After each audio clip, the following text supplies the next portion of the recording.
What's up, everybody? It's me and Roland for We Talking About Sports. Got a UFC watch along tonight, UFC 315, emanating from where, Roland? Canada? Canada, Montreal, I believe.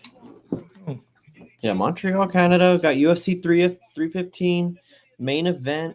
Bilal Muhammad versus JDM welterweight title, and it's actually a two title fight card. And then we got Valentina versus the Frenchman or French woman, excuse me, Manuel Fior. And Valentina is the underdog. And just to kind of do an icebreaker, Justin, are you surprised to see Valentina as an underdog or even money live as we stand today or right now? yeah, because she's so good. She's taking care of everybody that's been in front of her, minus what, like a Nunez, and got her lick back on a Grasso when she lost to Grasso. So it's a little, surprising to see her as a dog here, at least. And Fior, she is someone who's been on a tear lately. She's been, I mean, obviously to be in this position, she's accumulated a couple of wins in a row. She's on a winning streak. She is the bigger fighter. She is the lengthier striker. Probably more athletic at this stage in their careers. Valentina, she's been known for her flashy kicks, her nice knockouts over the years. But recently, she's kind of changed her game up a little bit and has kind of relied on the grappling, especially to kind of get this belt back against Grosso. So, yeah, no, I was a little surprised too, just to see her as the underdog and even money. So maybe some money's been coming in on her, as fight week has gone on. And another legend on the card, Jose Aldo versus the Hebe. We got Alex Grasso, who we just mentioned in the fight with Valentina Shevchenko, former flyweight title holder there for the women, and going up against Natalia Silva, another surprising kind of underdog. If you're just going off a namesake, Alex Grasso plus 200, Natalia Silva minus 245, heavy favorite. So they'll be the second fight, and then we got Benoit Saint Denis BSD versus Kyle Prepolek. And Prepolek is a fill-in, Justin. I don't know who he's filling in for, though. I want to say it's Silva, but I think I might be mistaken. Do you know who? It's Joel Alvarez was the one that got scrapped. Okay.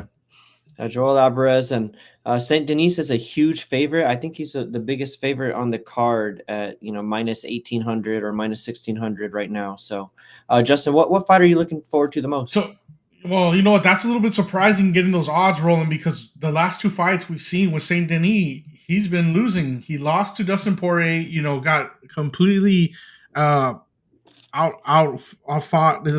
Just beat down in that fight, and he was the big time favorite in that fight. People were saying, he's ready for the title scene after that win. Almost everyone writing off Dustin Poirier. Yeah, Dustin Poirier ends him with a right hook. Then he goes. And I think he has like a little bit of a win on Renato Moicano for a little bit, and then Moicano kind of gets a little bit into the second round, and he beats Saint Denis as well. So just to see the odds that favored, yeah, we're seeing a guy who has pulled out Joel Alvarez, and he's a fill-in. I'm just surprised they're still having that much faith in Benoit Saint Denis. Now he'll probably win, but it just seems like the odds makers would be like, you know what, let's scale this odds back a little bit, and they really didn't. So yeah. And the one thing with BSD that we've seen, and I don't know if it has anything to do with the staph infections that he was fighting. He had the antibiotic thing going on with Dustin Poirier going into the fight. So people talking about maybe his gas tank might be a little suspect. So who knows? And he has it again, Roland. Yeah, exactly. I was about to say there's so. pictures of him with open wounds here at Fight Week. So hopefully that hasn't struck again. But if let's just say he's ailing something, and the fight does creep into the second round. I'm looking right now. Over under right now is at 1.5, and it's plus 150 to go over. So if BSD doesn't put him out early, over looking like some plus money, and then who knows at the plus 1,000 odds for the dog. We'll yeah. So that's a curtain jerker, right? That's the first one opening up the card. The first one opening up the card. You watching NBA playoffs here as this is about to get started? No, my attention's all on the UFC at the moment. I know at the half we had a 2-point lead, and that's kind of where I chilled out and just left it at that. I think it was what 52-50 or something like that at the half. It was 42-40, and There you right go, low scoring. 49-48, 851, excuse me, 851 in the third. Minnesota's up. Minnesota, to me, is pretty disappointing. Yeah, They just, and not disappointing, but they play down to their competition. except when they're playing the Lakers, right? Yeah, exactly. Except when they're playing the Lakers. I was saying the same thing about. Excuse me, 1 second. Yeah, so Roland's right. They do play down to their competition in these playoffs. Just when they weren't playing the Lakers, it didn't seem like that so much. They ran us out the building, unfortunately. But I kind of expected Ant to take the next step here, just because of how aggressive he was. But I feel like if he's not playing one of his quote unquote like legends or goats, guys that he looks up to, he's not as motivated. It seems like when he's playing KD, playing LeBron, he's out there to be the legend killer, and Ant just turns it up another notch. And we're just not seeing that from Ant this series at all. You gotta run these boys out while Curry's out, and they're just not doing that. So you gotta wonder what's the plan for the Timberwolves if they were to make it another round. It seems like they're just not going to get over that hump if they do make it to the next round. The way that they're so lackadaisical right now, so Yeah, we'll see. yeah, and you would like to see them put out a team like the Warriors right now with the roster that they've been putting out there, but they're getting a good game right now from Jimmy Butler. I think he had close to 20 points at the half. So when you're getting that kind of production from him, you're going to have a chance, especially when you're playing down to your competition, like the Wolves are. Yeah, Roland. What I was mentioning, Roland, was just Ant not really being aggressive if it's not one of his legends that he wants to beat on. It seems like he kind of just chills a little bit when he's you know facing these other guys. I don't know what it is that gets him to the next level when he's playing KD and LeBron, but it's when it's playing like the Warriors, they're a man down. He's just not cutthroat enough. Yeah, not cutthroat enough, and we talked about it as being a positive and kind of like an addition to his game this year. When it comes to the 3-point shot, taking 10 of those a game, but they haven't been falling for him this series. I think he was 1 of 7 for 3 in the half. I don't know what his stats are here in the third quarter. I know he barely scored his first points in the second quarter, like late into the second quarter. I mean, a couple seconds left with those free throws.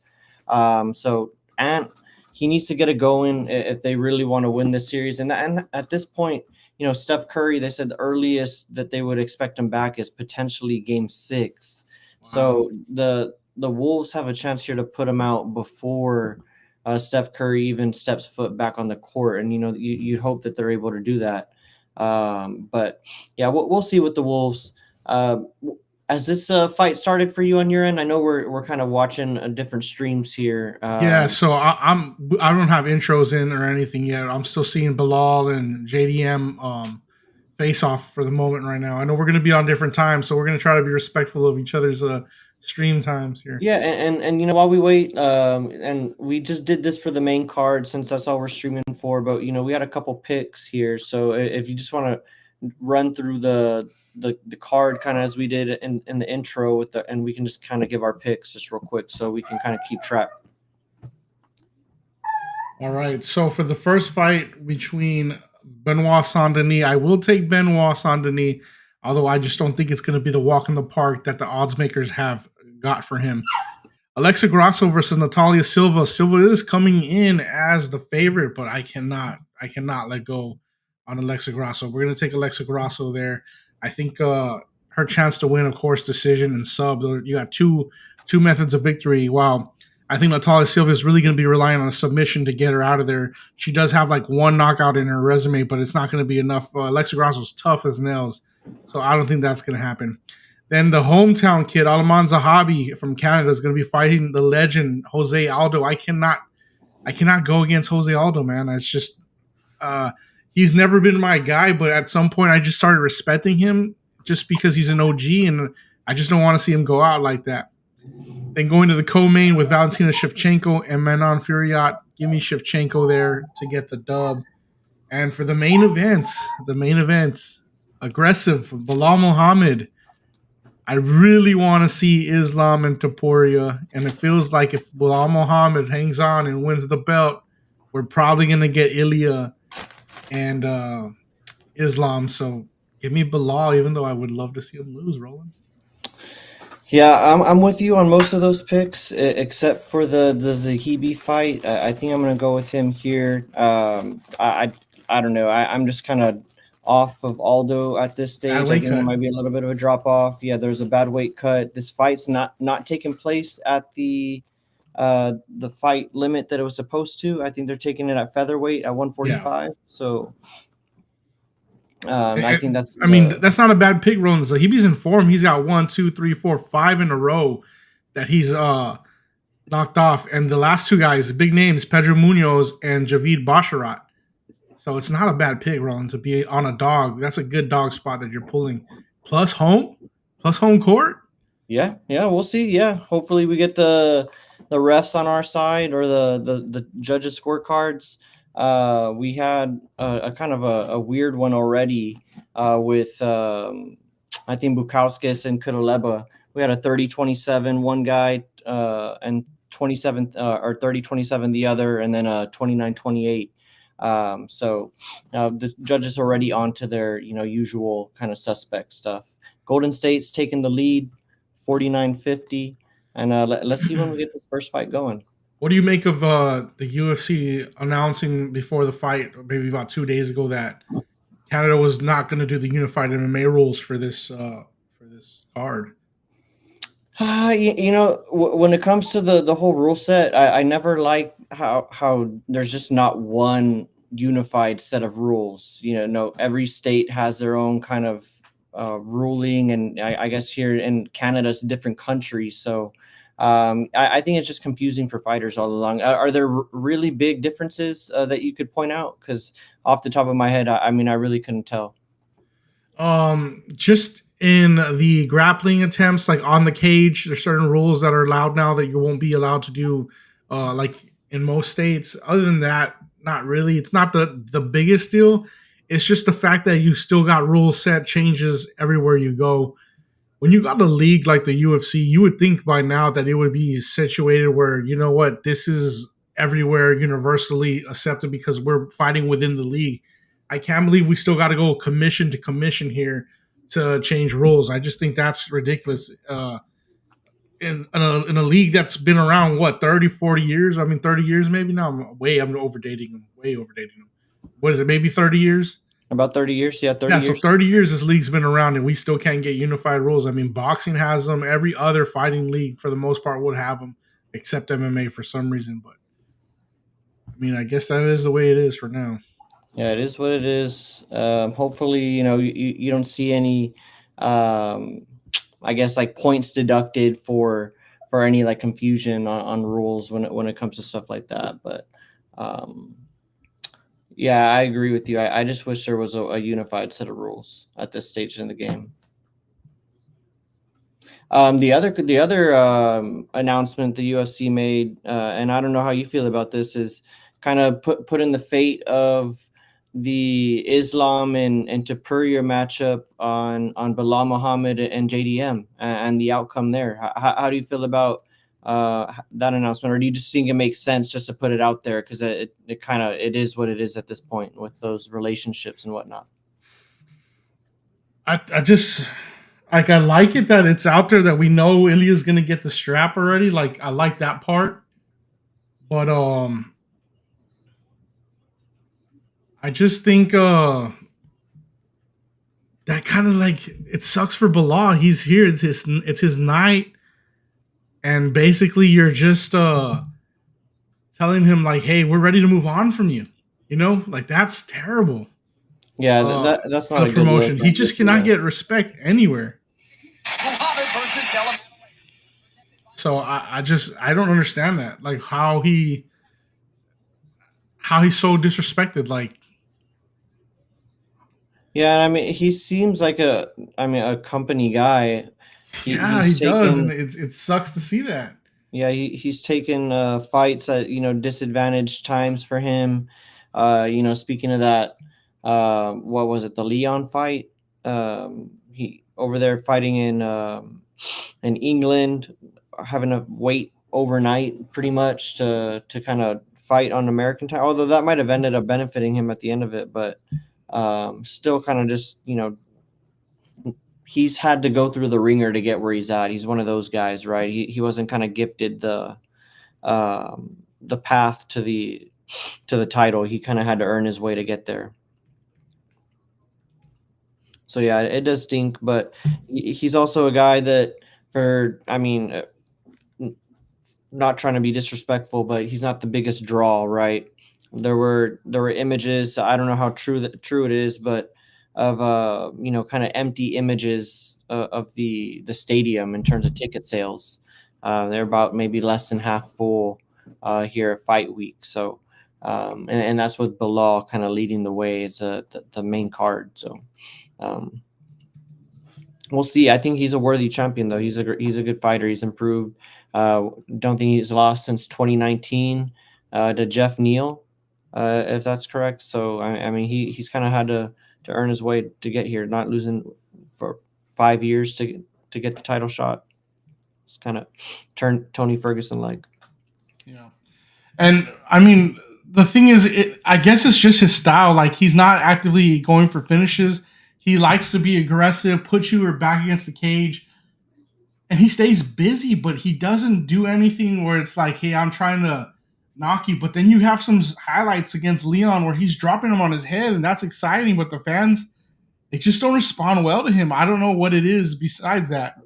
Yeah, I was gonna ask, why do you think he's kind of like just disliked in general, right? Like in terms of just like the overall fandom, like fans don't really like him. There's always those videos of that one press conference where it was just fan after fan after fan there at the the fan expo, where there's a couple of fighters or former fighters there in a kind of like a circle just answering questions, and they were all going after Bilal, asking him if he'd win a street fight and a decision and stuff like that, and just trying to like kind of punk him and show him up. So why do you think it's like that? Is it because he doesn't finish and people do find him truthfully boring, or is it just something about him? And again, not trying to be disrespectful, because I do think Bilal is kind of a cool guy, but is it something with his personality that people don't like? Does he come off as like too cool or something like that? Because there are guys with bravado that fans like. Do they just not like Muhammad's confidence? I mean, but he's not like overly confident. He's not Colby. He's not Connor. Maybe it's the lack of it. Like, maybe he needs to be annoying a little bit. I don't understand. Like, I mean, I'm trying to like psychoanalyze myself at this point and be like, why don't I like this guy? Like, it's not like he's Yeah. doing anything terrible, but I just don't like the guy. I don't know. I really don't know, Roland. It's one of those things, like your brother says here. People like guys like Patty who are like, just brash and exuberant with the way they talk, and Bilal's not really that guy. He was just like, hey, I do my business in the cage. But in the fight game, it seems like the way that Floyd Mayweather has skewed it for everybody, it's not just business in the cage anymore. It's got to be, outside as well. You got to sell yourself. And Bilal definitely does come short in his promos, even when he's reacting to like the commentators, like, how you talked about the kids going up to him like, oh, I had a question for, I forgot the name, whatever, like just stuff like that. He doesn't have any comebacks for anybody. He's just really just chills on everything. And I just think he needs a little snapback on him, a I little get bit. you. Yeah, I'm trying to get my fight up here. Where are we at here? We're about to enter the first round right now. We just got Bruce Buffer on my stream. He is talking to both guys. I need to get mine going. Yeah, so let's see if this fight sneaks over into the second round.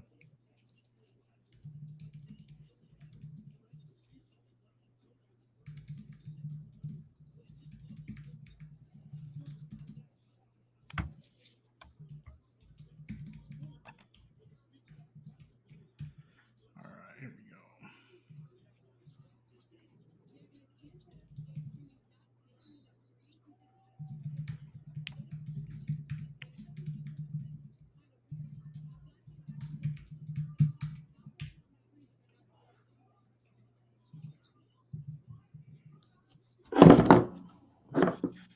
All right, we just got BSD. He is in the octagon now. He's just got announced. We got the France flag being shown.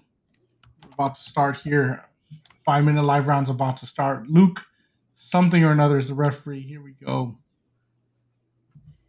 So, what's your best bet on this this fight, Roland? This round? What do you like to see here? You know, I'll take the over. I think it might sneak over. Yeah. Beastie's looking like he has a shiner right now, though.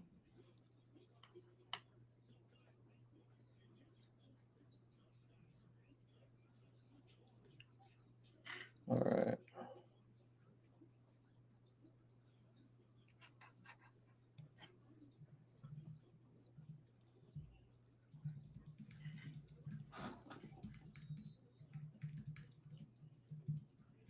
All right, BSD's already got him down.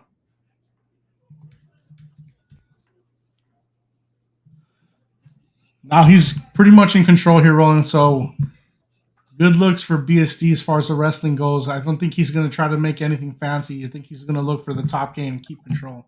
Which I mean, that's the smartest way to fight a guy like that. Yeah, just let's see if he can survive.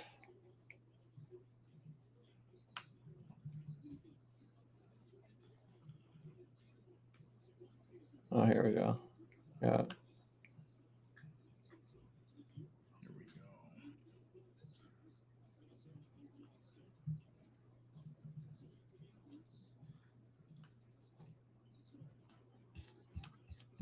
Bear with us, fellas. We got some technical difficulties on this end of the stream here.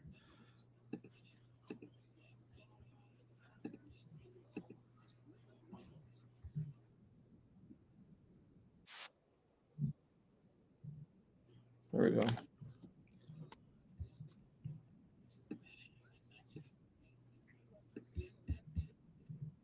So how many days notice is it for Pepelec? It's within the week. I'm not sure how much further it was. Exactly if it's like 6 or 7 days. Very short though, because it got announced this week. I know they were looking to not get BSD off the card because obviously they want him on the main card. So for sure.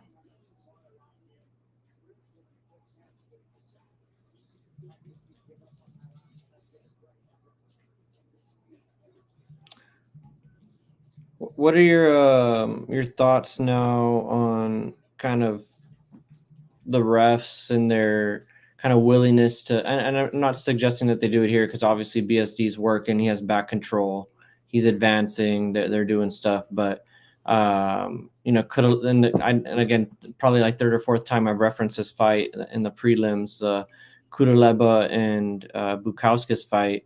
Miriloga, he moved him off the cage like maybe 3 times. They were kind of stagnant, kind of just like kind of rotating control on the cage. Are you kind of in favor of that when refs are kind of stepping in and stopping kind of the stagnation? Yeah, I am. I think, you know, like when you're in the octagon, you just got to be the smartest that you can be. Like, I know people want to play for the crowd sometimes, but you just got to get your dub and move on, you know. So I'm okay with that. Yeah, no, for sure. Oh, here we go. I don't hate an IQ fighter like that.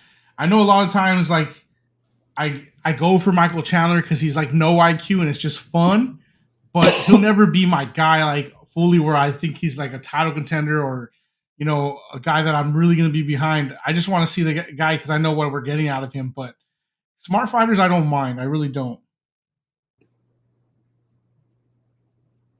Yeah, a guy that you know you can count on to kind of not throw away the fight with a dumb decision or a suspect decision. Here we go, kind of taking us back here.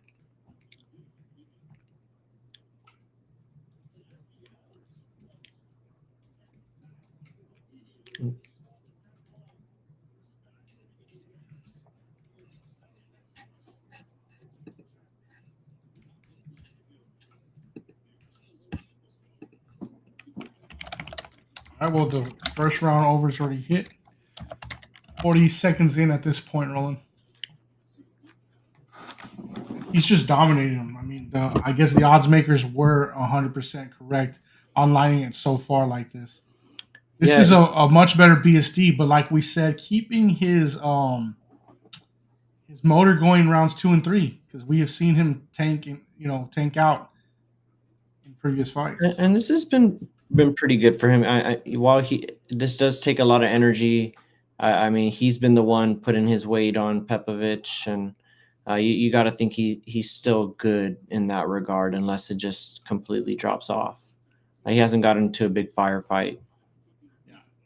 Here he's using a lot of his energy Yeah. trying to choke him out, which he's not going to get the choke. I don't necessarily love that, just because what He's is the not gonna energy going choke to him look from like this this next position round? in 5 seconds. Are you still in the end of the round, or Maybe bring his jaw. Yeah, I just got to the end of the round. Bring his jaw in, like Robert Whitaker. Just 1 sec. his jaw like Robert Whitaker? By the way, Robert Whitaker with a new fight announced. Rene De Ritter, the guy who just knocked off the hype train Bo Nickel, will be fighting RDR, Robert Whitaker. That is a super fun fight. Robert Whitaker taking on fun opponents, tough opponents, because Rene De Ritter comes from one championship. He's held the belts over there. He's not just some scrub. Like, he's a legit a contender here, and he's coming up. So props on him for taking a fight like that. I just didn't see that after the Hamza fight. I thought he would take up a little bit of a tune-up, but he decided that wouldn't be the case for him. He's gonna go for it. So we'll see. Glad to see him still hungry. I was just talking about rolling with Whitaker. He's getting RDR next. So RDR's There we no go. scrub. He's a one champion, knocked off the hype train that was Bo Nickel. Oh, Saint Denis takes a heavy punch to start. So we'll see. I'm glad to see Whitaker still taking heavy fights, rolling not, Yeah. after the Hamza fight, he just got destroyed. You think he would take maybe a tune-up, and he didn't go for a tune-up. Not shying away. Yeah. I like killers like that, though. Yeah, He has very- all the tools, man. The weird thing is, I feel like he's fighting above his real weight class, because I think he really should be a welter, but he keeps going middle, and he's been successful at middleweight. But in reality, he used to fight at welter, and I think he should try to go down one more time. I really do. Make one last run. Oh, Yeah. nice shot. Now these guys are throwing. All right, where you at? I'm at a timeout right now. We're at 15 seconds within a timeout. The timeout just hit for me, so I'm probably a couple seconds behind A you. couple seconds behind. There we go. Yeah, That's the thing with the internets. Everyone's on different scheduling. my ESPN Plus stream is going a little slow. Yeah, that's on our end. We'll fix Yeah, that soon. that's ESPN Plus. Yeah. I guess it was a little eye shot. Ooh, come out of the timeout with a nice little shot. So the over under was 1.5. How much time is left on your end, Justin? We're at 3:38 right now. Okay, almost there. Let's see if Pepovic. Oh.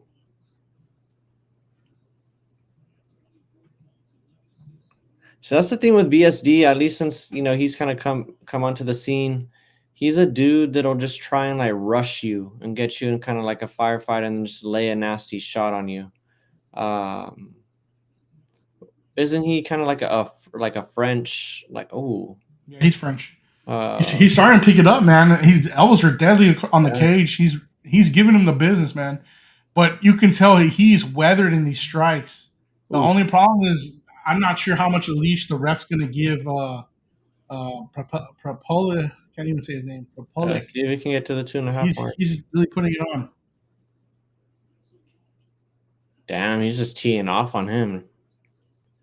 This would be a big win for him, even though it's a fill-in fight, just because he did have himself pretty much around that title contention, big name, like talk about to get him back into the win column. He'd maybe be 1 or 2 wins away from being in that title contention again. Although lightweight is, the most skilled division, and there's a lot of killers in this division, Roland.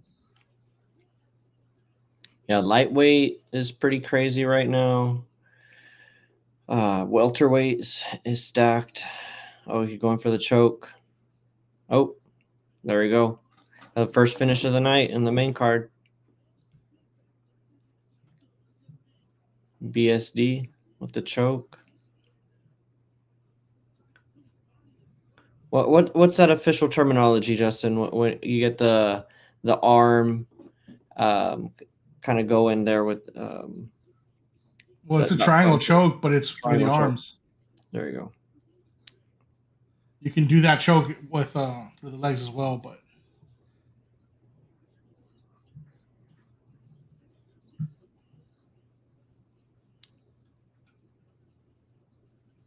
Yeah, great great performance from BSD there. how's your stream? Is it working through? Yeah, it's working great. Working great.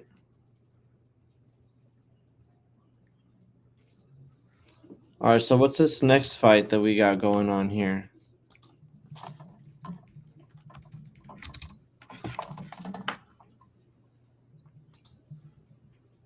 I think we're gonna get into the chick fight now.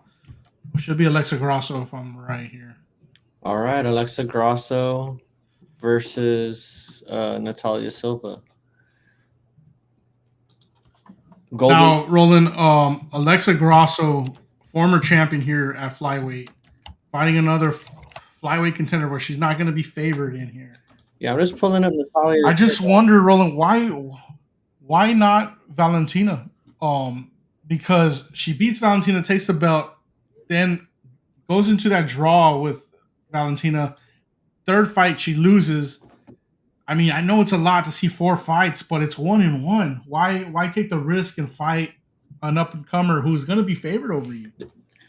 Oh, so the trilogy, it was a draw, right, or something like that. Yeah, so we got Grasso, then Valentina draw, and then Valentina win. So out of 3 fights, they're really 1-1 because there was a middle draw. Yeah, I mean, part of it probably has to do with the fact that Valentina and the UFC didn't want to see that fight again immediately. So Grasso's got to do something else kind of with that time. And that she's got to fight. So she's got to take Silva on. And I just pulled up her Sherdog. I mean, she just put out, or not put out, but she just UD'd Jessica Andrade, Vivian Araujo, Andrea Lee. Yeah.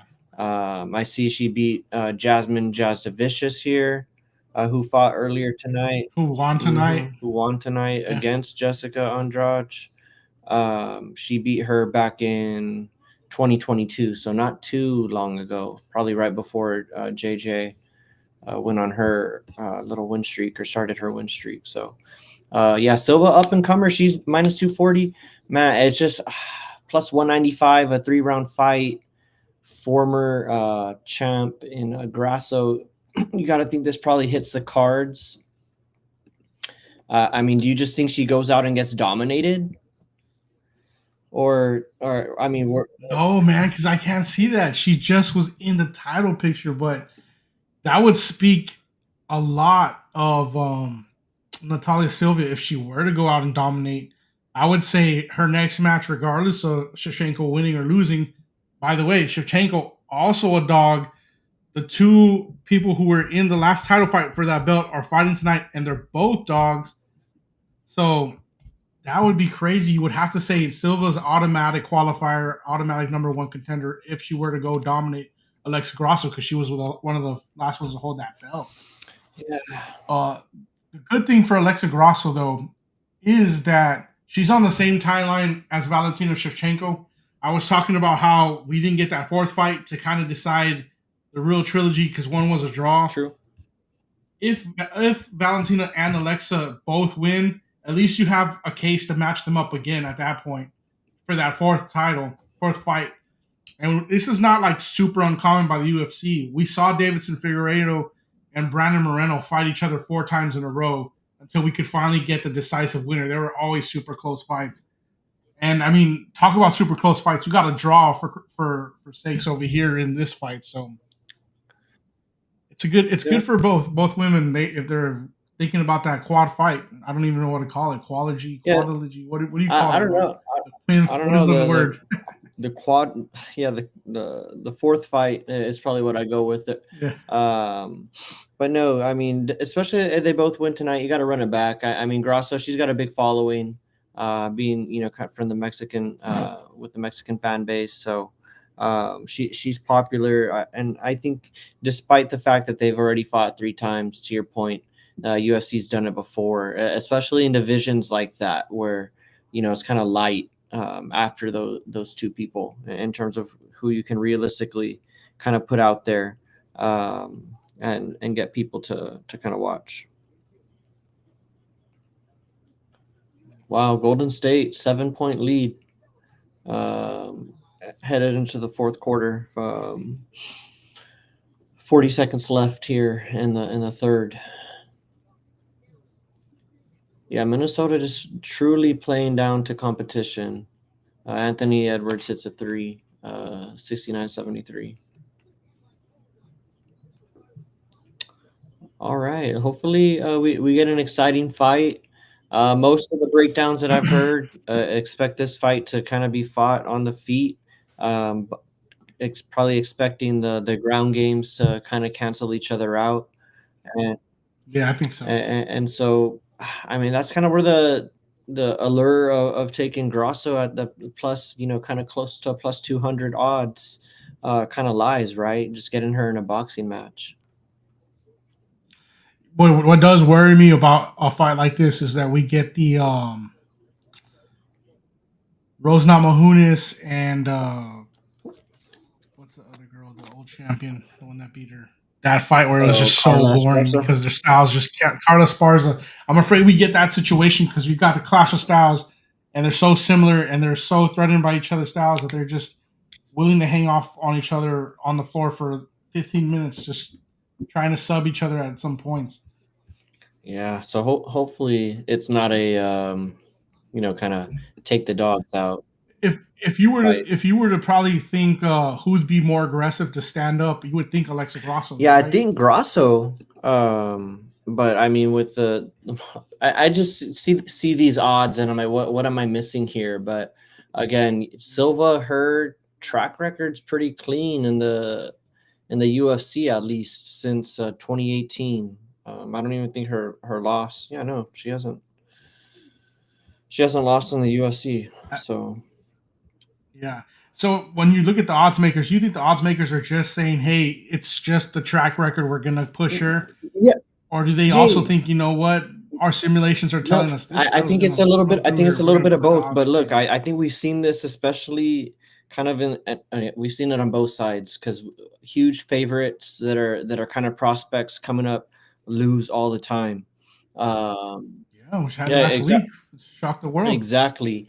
And so I think it's one of those situations, right? Like, but who knows? I mean, this girl, she hasn't tasted defeat yet. This is kind of I mean, this is more than a fraud check, right?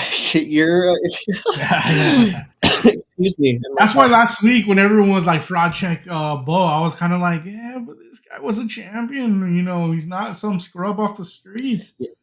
Like, I think Bo got checked, but fraud all the way, I don't know. Like, Bo probably still beats a lot, but yeah, he's not beating it's these hard guys. to call it a fraud check for Bo for sure, especially when you think about all the experience that RDR has, right? He's a one champion and one champion. Two belts. 2 belts, exactly, and the grappling experience that he has in jiu-jitsu. And I think he even mentioned it kind of in the lead up that we would see kind of the difference in kind of wrestling, American wrestling, and kind of what he's accustomed to and what he practices. And man, he dominated with the clinch, and he just looked a lot bigger. And that's the one thing that I would say, other than kind of how Bo just looked. Kind of what's the word that I'm looking for? His body language, kind of how he looked in the ring or the octagon. It looked bad, but he also looked a lot smaller, right? So there's Yeah. people. Oh, Yeah, welterweight like in there. he looked small in the octagon, and that was kind of maybe the first time that I'd seen that in terms of the matchups that he's had in the octagon. He's kind of always looked like maybe the bigger guy or a similar sized dude. But against RDR, there's a pretty big size disparity there, and we'll see. I mean, Bo Nickel, he in his response kind of gave the middle finger to everybody and just said, you know, if you're not with me now, don't jump back on the bandwagon because you're not welcome. Because you know, he's reading all, you know, the comments right now. People saying the fraud check, and I think, look, I don't think it's a fraud check, but it was a really bad performance when you just talk about it. So I think that's the reason why so many people are talking about it, is because it didn't look good from any end. Yeah. So Roland, here's my thing. I know we're still waiting on this women's fight. I got to talk about Bo because it's a big deal, big story in the UFC world. What I saw the most, Roland, that I've seen Bo throughout his fights, I don't see any tool that he has where he's upgraded this tool, that he's gotten better at. There's not one skill set where I'm like, oh, look, boxing's better this time. Oh, look, he's finally getting the takedown. Because you know what? His wrestling, for all the credentials he has in the freestyle world, in the Roman world, Greco-Roman world, he cannot get takedowns in the octagon, bro. And it's not looking good for him. Normally, when you see a guy who's touted as that level of prospect and that good, from fight to fight, you're like, wow, sharper, sharper, sharper. And here's the thing with Bo that really gets to me, because the potential's there, but I don't think we're going to see a realized potential. He fights out of American Top Team, right? And I do quotations because guess what? American Top Team is in South Florida. You know where he practices? He splits time, there in Penn State. Yeah. So he's not getting the real killers that you get when you go to South Florida and you're doing your sparring sessions with. He's bringing in his own camp, a bunch of group of guys where he's probably beating on them and he's feeling good because he's the top dog in that little Happy Valley camp that he's created. And it's not going to go good for him when he's got to fight real killers, because guess what? All week long, he hasn't seen a killer. And he probably hates getting punched in practice. And I just don't like it for Bo. I think he needs to get his ass to a real camp, get uncomfortable, because I have not seen any progression from Bo from the beginning. And correct me if I'm wrong, Roland. Do you see anything for him? Any progression at all? Honestly, I haven't seen a lot of progression from him. But the one thing that I will say, and it does get brought up when you talk about Bo's development, is this literally is his development.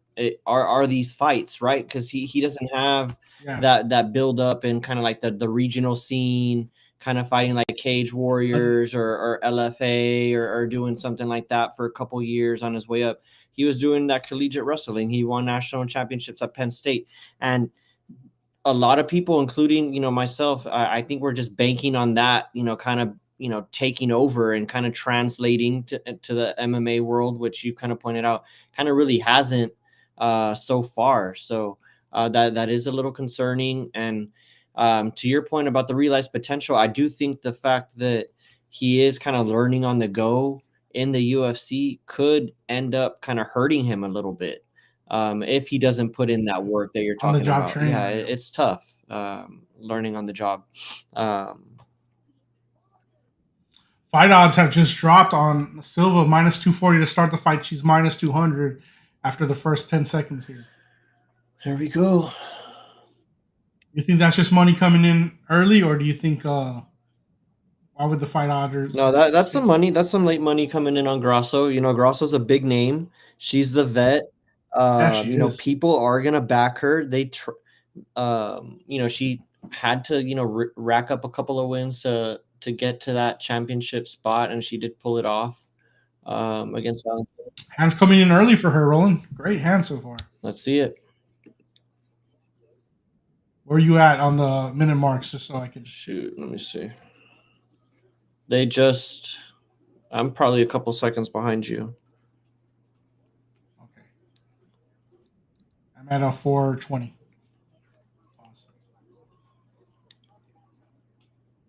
Silva's returning some really good jabs here and some hooks. Looks pretty loose on Yeah. her feet. Oh, great left check hook, bro. Really good, strong left check hook. Surprisingly, I think Silva might be Yeah, she faster. looks I quick. mean, I didn't think the speed was going to be her advantage. She looks like she has She it. looks like the quicker fighter here. What about the size here, Roland? Silva does look a lot bigger. Yeah, than she does look bigger. She looks like she's gonna be the stronger girl here. We'll see if they get into any clinch exchanges. If they haven't already on your end. I haven't seen it yet. Another left check. But Grasso here, looking like she's still trying to get Bloody comfortable. nose. Yeah. Silva with a bloody nose already. Grasso's been pretty sharp with her stuff, but Silva's got the volume so far. I think she's probably doing 4-1, 3-1 in strikes. And do you like? I mean, I do think there's benefits to it if you can kind of move and find your spots with the movement. But I think we've seen time and time again, kind of fighters. I'm referencing kind of Silva who are so active on their feet early. Do you think that ends up kind of like tiring you out throughout the fight if you're not finding success? Just kind of all that movement, you can't keep that up for 3 rounds. You know, it definitely can, and it definitely shows on some fighters, girls who are a little bit bigger like this. And I hate that I even said that, but like you can tell, like they don't have the tank to go all 3 rounds this way. They just don't. Grasso's been tested. We've seen her in championship fights, 5 rounds, 25 minutes with good gas in the 5th. That's what won her the first time and helped her in that decision draw that she had to get there.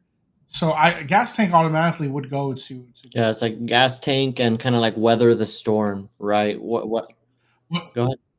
What I'm worried though, Roland, just by the size difference, I'm thinking Silva's got to be way stronger at this point. Yeah, and with that, do you think she's going to try and enforce kind of a clinch? And do you think she'll dare kind of take Grasso down and kind of see what happens there?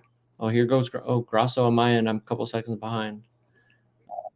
Where you at? I'm I might have to refresh, but I'm at 220. Okay. I'm a little bit ahead. I'll chill on it for a little bit.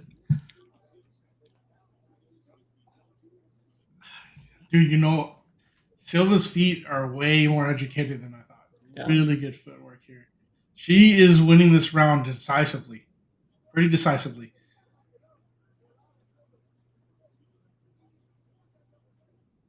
I just wonder, like you mentioned, though, Roland, what gas tank is she going to have at the end of the second, end of the third?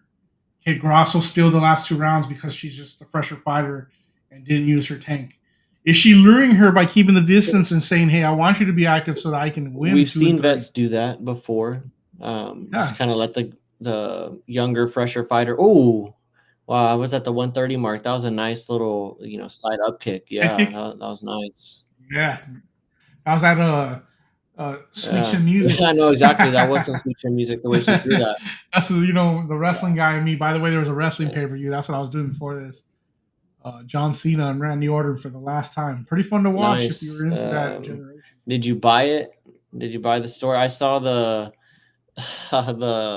monologue of Randy Orton earlier in the week talking to John Cena about not having kids or something like that. I got you. Yeah. They were definitely like, you can tell they're friends and they're like, hey, we could say whatever. We don't care. What's up, Gene? Because John Cena was even saying things like, hey, remember in 2006 you popped for steroids, stuff like that. Like they just, they're buddies. And during the fight, you could tell like they cared for each other. What's up, Gene? Trying something new today, brother. We're going to just do a UFC watch along as we're watching along, just kind of commentate.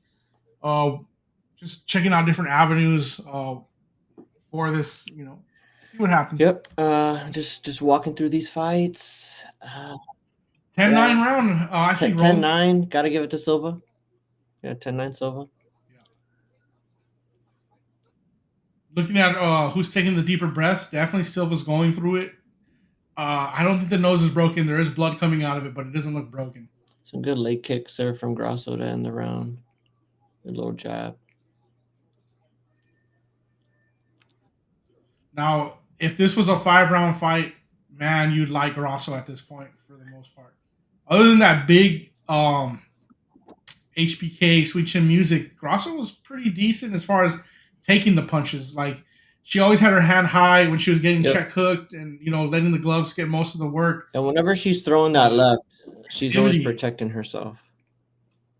Yeah, judges do score on activity and as far as aggression in the cage, and Silva had that in spades that first round. Let's see what Grasso can bring the second round to kind of neutralize some of the scoring that we're seeing. Safe travels, Gene. I think you will make it in time for the main event. I think we're gonna get some decisions here, right? I think the women's fight's gonna go. We got two chick fights to hold you over. At least. Yeah, what are those 5 rounds? And it's nothing against the chicks. They're It's gonna just fight the decisions. Yeah, we're just and looking at especially the with odds. the way Valentina's been fighting. I do think she's not going to want to trade as much with Fiora. Yeah, she's going to want to try and take her down. Do you? Okay, well, let's focus on this fight before we go to Valentina, because Silva's kicks rolling. They're the real deal. She's good. She's really good. Respectfully, she was the rightfully favored fighter here. For sure, through 2 rounds.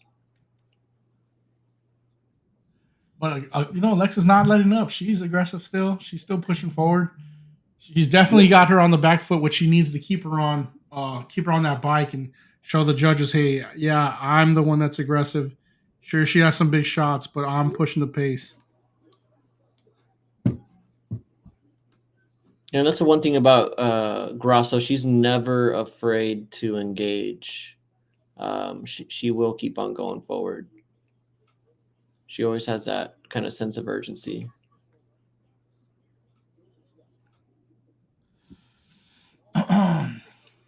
Who's everybody got in this fight? If not in this fight, what's the next fight, Justin? Is it the Zahabi? Next fight should be Aldo and the Canadian.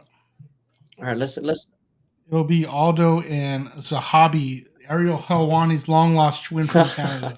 Yeah, I saw somebody tweet an image saying Dana White and Ariel Helwani finally made up, and it was Zahabi and Dana White hugging. That's pretty funny. So Zahabi, Zahabi, if I'm reading this correctly, he hasn't fought since November of 24. Yeah. And he's got what, 1, 2, 3, 4? How many in a row? Dating back to 2021. Let me just pull up his full fight history. Yeah, pulling up to 2020, he's a 5-fight win streak. Last fight was against Pedro Munoz, who I think a lot of people have just name for that division. Yeah, been collecting some wins on him. But he is a good kind of litmus test fighter, right? For a lot of guys that are up and coming. You get through him. You have kind of good prospects of moving on and being more than just kind of a journeyman fighter, if you will. And then he beat Basharat, Ricky Tercios, Draco Rodriguez, and Arakeling, and UFC 289 TKO. Don't recognize that name. So he beat Tercios? Yeah, he beat Tercios. Unanimous decision.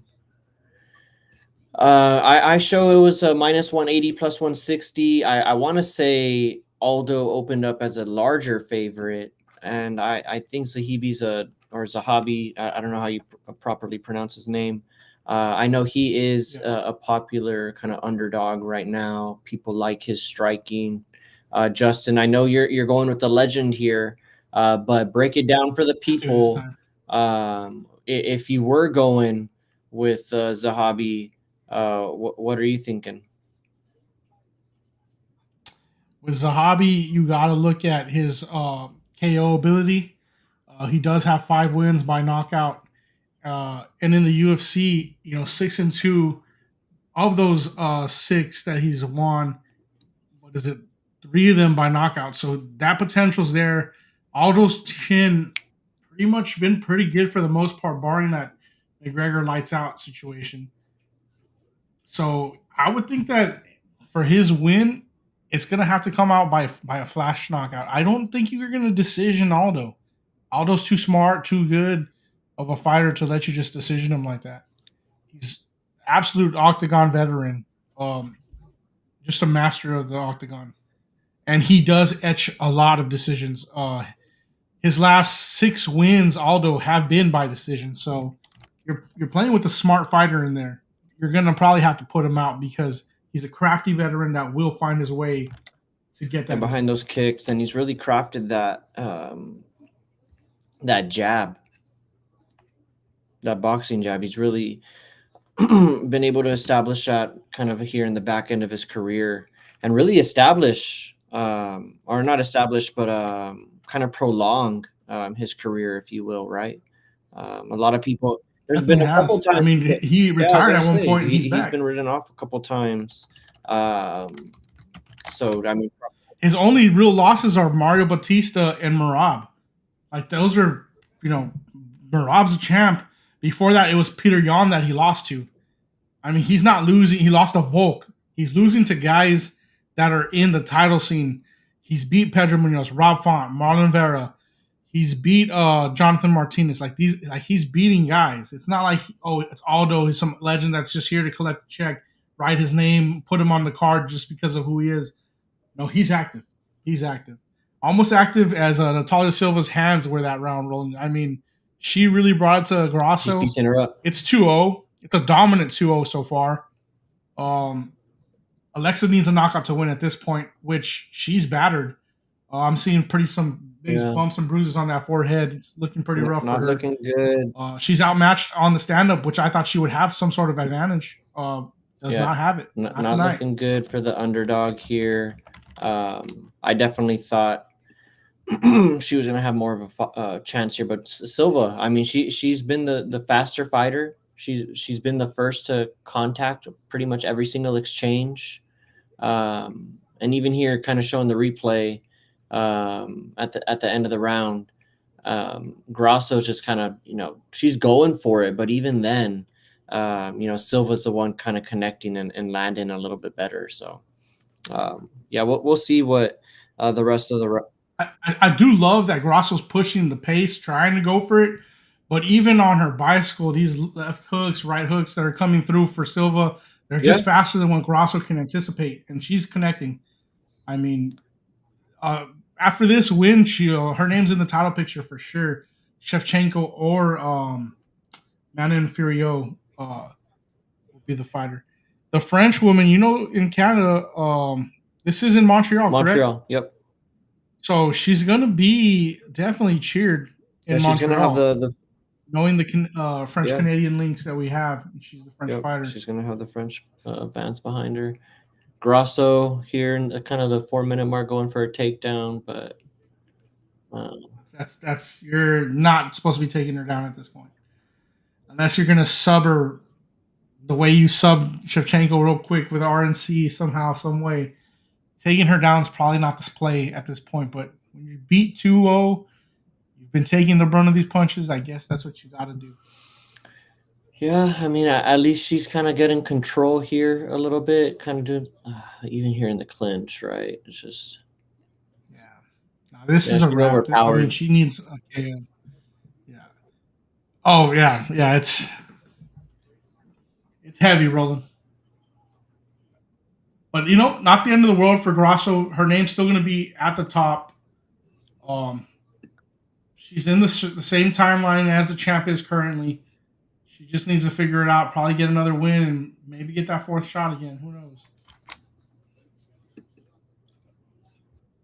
At this point, you would think Grasso probably wants Shevchenko to win, right? Because the story's there for at least to get the hook for the fight, If Fiorot wins, then there's no chance she ever gets that fight again, I think. Yeah. Because if Silva wins... I think it kind of works both ways, too, because if Fiorot wins and let's just say Grasso kind of gets 2 or 3 wins in a row, she can easily kind of find herself back in the title picture.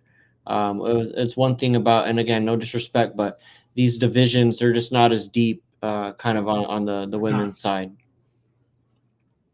You look at the top 10 in the women, some of these divisions, they don't even have the women ranked past 8. They're just not deep divisions.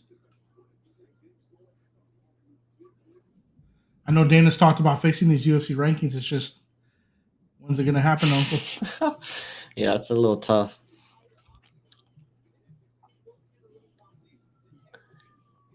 But I mean, on the same token, though, I will say the fighters at the top, they have gotten more talented technically. I do think there's a lot more, I would say, exciting fighters than there were. Like, yes, there's still some decisions, but even here, kind of in this fight, Silva, she did provide with some moments where you're like, okay, that's a high level technical striker with some pop, right? Like, I do think there's more of that than there was maybe a couple years ago. No, absolutely. And for the men's divisions as well, I think that's kind of what has been the lull in the UFC and why fans have maybe been not as excited to see some of these events because they're not getting the finishes they once got. And that's because in the early 2000s or in the 2010s, you would have a guy with all the skills fighting a guy who did this for fun, like on the side. Like now people have really trained and made this their job where the skill difference is just, I mean, very sharp. And that's why the real killers in the UFC, you can kind of count on your hand who they are. Um, Other than that, it's real close. I mean, skill set is real close now in the UFC. Yeah, it's as good as it's ever been, and it's only going to get better. Especially, they're establishing training grounds. I think Dana White has been pretty good when it comes to, I guess if you want to call it the grassroots movement of MMA, right? Yeah, he has. In terms of being accepting of these kind of feeder leagues that aren't the UFC, and even kind of like giving them shine and broadcasting them on certain like UFC Fight Pass, putting some of these Yeah, stuff he like does. that, and kind of just using that as a kind of again as a feeder league for talent. And yeah, how many times do we hear about a guy that's won a belt and he was like an LFA champion or a Cage Warrior guy, right? So, uh, He fought 2 summers on Dana White's yeah, Dana Contender White's Series to contender get contender series. I mean, he has casted a wide net looking for talent, and he's done a good job. Unfortunately, he's kind of run a lot of companies out of business. Bellator's out. He can't really pull from there. I almost feel like having a Bellator and an active PFL was good for the UFC because you would get stars from those companies and you're not paying them to become their stars and eventually kind of just poach them over. Now he's going to have to kind of cast that net even further and grab them even younger, and get them up because he's not going to have those pools to grab from. One that happens at another time. It's, always on Asian time zones. So American fans are not seeing one to bring in these fighters from over there. Yeah. So that's going to be interesting to see what Dana does to do that. Now he's opening these. But too, like the PFL and Bellator, I don't think, and not to say that the UFC was very accepting, but they wanted to compete with the UFC head on almost too, right? It wasn't kind of a friendly relationship to where I don't know. I kind of like the fact that the UFC is kind of the only show in town when it comes to the UFC or is You MMA like or is that? becoming that way. Because that's where when for sure you have the best talent in the world, right? Yeah, there's not a question if somebody is fighting over, like in Russia, like for the longest time when we were growing up, right? Fedor, right? Everyone was like, oh well, he's the Yeah. the real heavyweight king. Yeah, The he's go to the heavyweights, but we never heavyweight, saw right? him fight anybody Until he around. was like 40 or 43 and he was smoking cigs probably before the fight and showing up drunk maybe.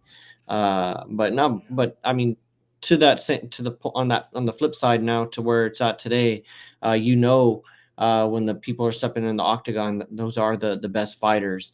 And when they are coming over after they're already kind of a made star, I do think Dana has to probably pay him a little bit more, right? He's got to pay a Michael Chandler a little bit more to come in because he's coming in and yeah, Pitbull. Pitbull, they're coming in and fighting pay-per-view right away. So I'm sure it's kind of a bigger ticket rather than kind of the grassroots Dana White's Contender Series. You can put him on that farm contract and only pay him 20 and 20 for a little while. I don't think it's that bad anymore. 20 to show, 20 to win, or something like that, or 50 to show, 50 to It might win. be, dude. It still might be like 25 at this point. I mean, there's guys who are fighting on UFC main cards where they're like, I still have another job. Yeah. Like, Yeah. fine. Uh, It could be some people are just bad with money. Who knows? yeah, we'll see. I think when you're on the main card, though, I think you're at least 50-50 at that point. 50-50, and then who knows? You get a fight of the night, or a knockout of the night, something like that. Get a bonus. I'll walk away with a hefty little paycheck. Those of you guys keeping track of the NBA, I have here the Warriors about to cut into the lead. Yep, 86-84 in favor of the Timberwolves. Kevin Looney just hit 2 free throws to make it a 2-point game. Minnesota came back and took the lead after being down for most of the third quarter. Hey, let's do something that I like to do a lot here when we talk UFC, and let's fantasy book a little bit this welterweight division. Let's say that Bilal Muhammad does get through and is retaining, so he's going to keep himself in the welterweight division. He has mentioned a possible middleweight go up, but he's not going to do that yet, at least. Who would you rather see Bilal against next, Hamzat, or would you like to see Sean Brady get his chance? We've seen Sean Brady kind of get his dubs at this point, kind of put himself in that contender area. What would you like to see next if Bilal were to win? I mean, if Jack wins, who knows what we would get? But kind of with Bilal, where would you like to steer If Bilal wins, I would probably want to see Hamzat. Just kind of for namesake, right? I think that'd probably be the best fight to put forth. Although not to say that Sean Brady's not deserving, because he's on a kind of a nice little win streak. He's kind of corrected himself after losing to Bilal, and there's kind of a little bit of bad blood there, or not necessarily bad blood, but there's a history there with the already having the L. Something that you can kind of sell a little bit. And Brady too, with that loss, if I'm not mistaken, he kind of has come out and said that's kind of a, he beats Bilal 9 times out of 10 situation, and Bilal caught him on that one night, the night that they fought. But even that said, Bilal dominated him when they fought. But fast forward to a couple weeks ago or a couple months ago, and Sean Brady completely dominated Leon Edwards, and Leon Edwards, home country. So that was definitely a impressive victory by Brady. But no, I'd give it to Hamza. I think his victory over Robert Whittaker was enough for me. Okay, now you got the guy who was in the weight room for this fight, who was willing to fight everybody at this point. Ian Machado Gary. Gained our respect. Ian Machado, yeah. I think he's a rightful contender as well.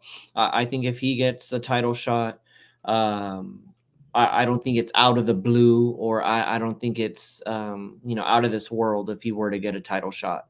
Let's put it that way. I think the victory over Carlos Prates on short notice was impressive enough, I think, to get the call. Carlos Prates has been putting everybody out. I'm sure there weren't a lot of people, willing and ready to take that fight, especially on short notice, the way that Gary did. And I mean, to me, I think I had that fight for the most part 4-1. I know Gary almost got put out, and it looked nasty at the end.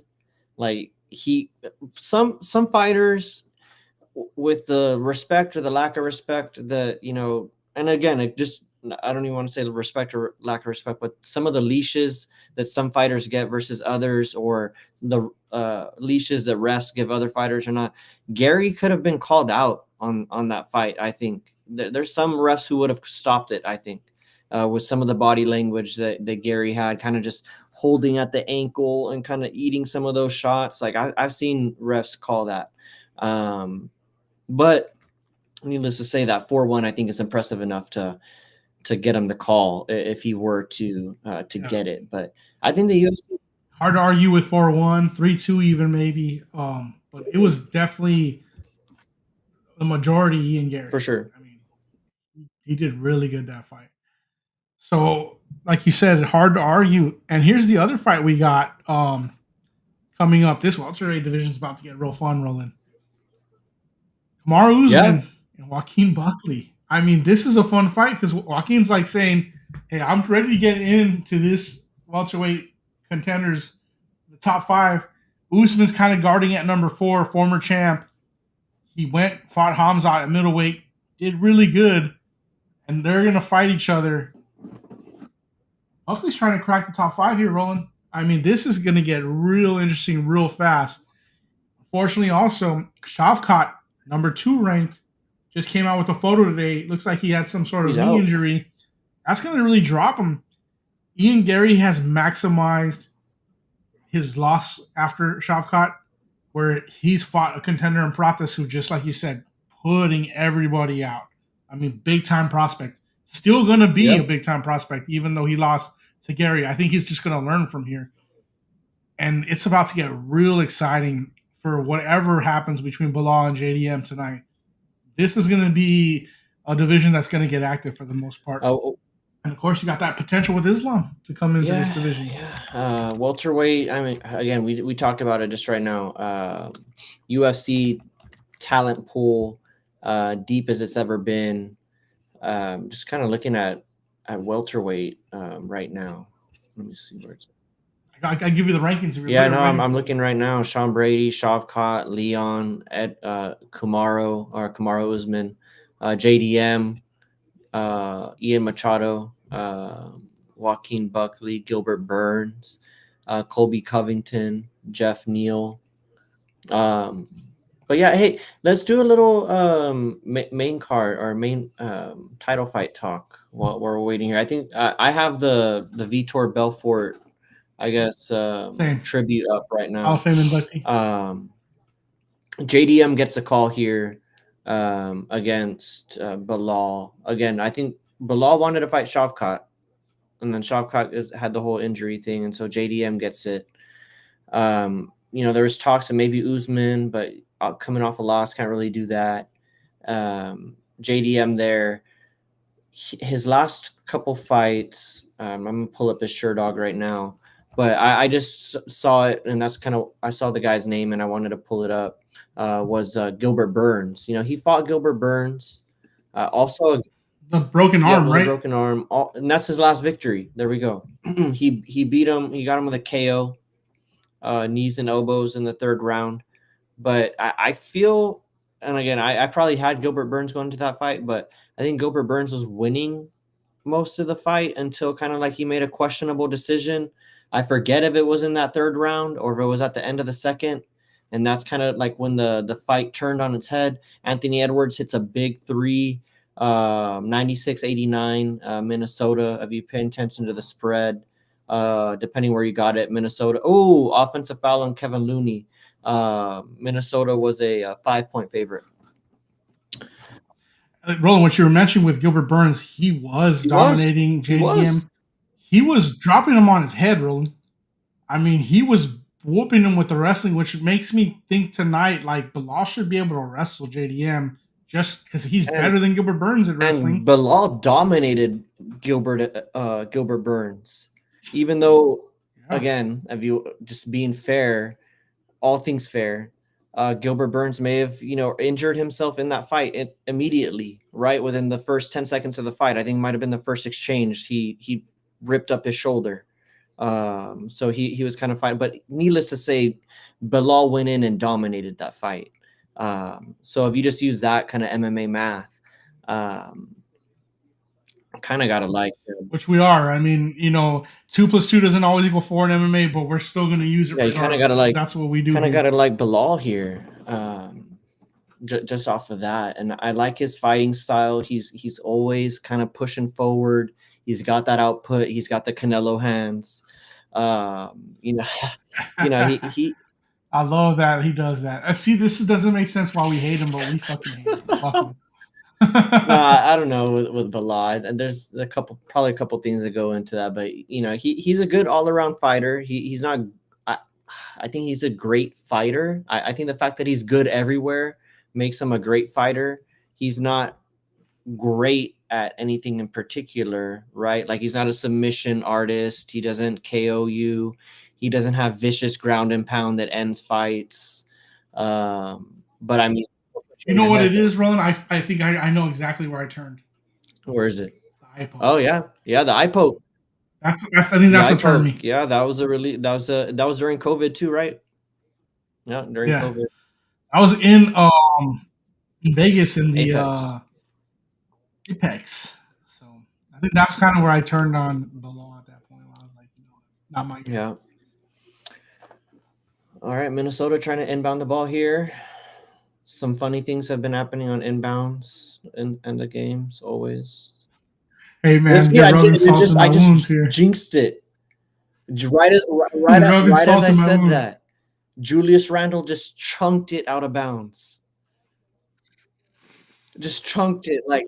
Why is Julius Randle inbounding? No, like he That's caught a the ball. forward. That's He a caught the forward. ball Why they on got the him? inbounds. He's dribbling. He picks up his dribble, makes a jump pass, and throws it 20 feet over Mike Conley's head. Doesn't matter because the Warriors didn't score on the possession, but still, man, it's just there's some crazy inbounding going on. Oh, Anthony Edwards just tried to end Jackson Davis. Let's flip it real quick though as well. JDM wins today. You go Sean Brady, or you just say Islam, you got your strap, go up in a way. Yeah, I just bring Charles and Ilya will fight. I bring Islam up and skip the line, take the fight because he was gonna skip the line, or Islam was gonna skip not Islam. Topuria was gonna skip the line anyway, so you got to do the same for Roland. He's the pound for pound number one. I'm not mad at it. I'm not mad at it. Got to skip the line, make that fight, and then Makhachev is that guy. He's just starts taking on guys at a welter. Supposedly his cuts to lightweight are just brutal, and they want him to move to welter regardless. I wouldn't doubt it, and especially as you get up in age, the cuts get harder. 3-point shot, oof. All right, 6-point game. All right, so fight's about to start on my end. Zahibi. Keys to the fight from Dominic Cruz. Use feints and fakes and put Aldo on the fence. Let's see what happens here. You got ahead of me now because I'm barely getting Aldo in the octagon. Well, I'll talk a little bit more basketball. Timberwolves. Where we at now? Timberwolves are up 98-92. 100-92. So they are up 8. 5 was a spread. 5.5, I think, is where it closed. And the Warriors just got a bucket to cut it to 6. I think they might foul one more time, or they may just let the clock run out. Nope, they're going to foul one more time. That was a big comeback win for the Wolves. Yeah, it was looking bad. They had the Warriors come beat them at home first game. Roland, you just chalk that up to Warriors being in that war with Houston and their legs being ready while the Wolves are just chilling at home and just cold legs just coming back in trying to get warm? I think there's that at play. We saw, the Cavs lose. We saw the Celtics lose after long layoffs. So I do think there is something to the team. And it's kind of like reverse psychology, right? Because you think, oh, wow, the Warriors, they just got done playing a tough, 7-game series against the Houston Rockets, which took a victory on the road to get done, kind of at the end of it. So they must be gassed coming into this game. But also, too, game 1 is kind of that game that you kind of got to go get, right? If you're the underdog on the road, if you kind of want to split that home court advantage and kind of take it back on the comeback there to Golden State, which is what they were able to do even after Steph kind of went down. They maintained that lead. So, yeah, no, I do think there's something to that. Again, we've been talking about it throughout the stream. Minnesota kind of plays down to their competition. So, yeah, no, there's definitely that at play. But we'll see. I talked about it earlier. I think Minnesota can end this series before Steph even gets back. They can. Yeah, it should be 4-1. They shouldn't be. They should end it 4-1. Waiting for him to come and get you in 7th. Because honestly, like after, and you kind of realize it when you kind of look at what's out there. No disrespect to Jimmy Butler or Draymond Green, but Jimmy Butler, 35, 36 years old, right? He's kind of up there. Or he might be 34. Don't want to age him. But he's not Steph Curry. And so when you kind of look at what's out there, Steph Curry and the way that he was playing this year was really holding this team up, right? And then they got Jimmy Butler, so that gave him a big boost. And honestly, if Steph is healthy, doesn't have that hamstring, they're viable against even the Wolves here. Yeah, they are. Even with the Wolves and their size advantage and the fact that they can. To be honest, they got somewhat of a good Yeah, defense. no, they do. They have a good defense. They have timely shooting. Buddy Hield is kind of coming to his own. But even then, like I just like the Wolves team, even though they do kind of play down to the competition. They have a lot of length on the perimeter that they can throw at your best player and kind of make things hard. And so I think the Wolves are they. Oh wow. Jonathan Kaminga hits a three to make it a push. That's crazy. Good for him. He could put that on his stat sheet. Jonathan Kaminga. That did not affect me in any way at all. Nah. I can tell. I got the push. I had the -5, but that's crazy. It was kind of a fadeaway three. All right, I'm getting to the fight. Barely about to kick off. We're about here. to pick up. Round one's about to start. Aldo, kind of one of the best walkouts, right? With Run This Town. Yeah, and I love that he's never changed it like that. Yeah, it's always a moment when he walks out. And I just love the way Aldo's high guard is like always here, just sharp. He's just not a lazy fighter. Very crafty in there, bro. Always on his P's and Q's. Doesn't do anything. Doesn't extend crazy where he's gonna get caught. I mean, he's just sharp. This guy really does look like Ariel Helwani. Absolutely. They definitely should do an interview if he wins Monday. Get that going, Ariel. All right, let's see. All right, I'm gonna have to take a restroom break real quick. I'll be right back. Stream. All right. So here we go. This one is gonna be at featherweight, fellas. Scheduled originally for 135. Unfortunately for Aldo, he couldn't make weight this week. Really rare for the professional that Aldo is not to be able to make weight. You do gotta wonder: was it because of a sickness? Was it because of some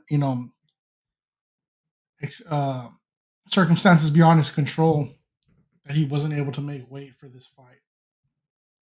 He is coming in as a pretty heavy favorite. The odds are live on him, almost at -300 at this point. He is piecing him up early. His hands are sharp today. And we all know Aldo for his kicks, so those kicks will be coming through eventually. And he's got Zahabi, by the way, Canadian home crowd, not getting the cheers I expected. I guess Aldo's just that much of a legend here. On his bicycle, he has him on his bicycle, and Aldo is in the flow state already. You can just tell, piecing up Zahabi one by one with the hands. Mix up the kicks, and this will be a pretty easy ride for Aldo if he can do that. But he's got to find a way to mix them up. Fighting pretty smart here. Not overextending. Cracks him early.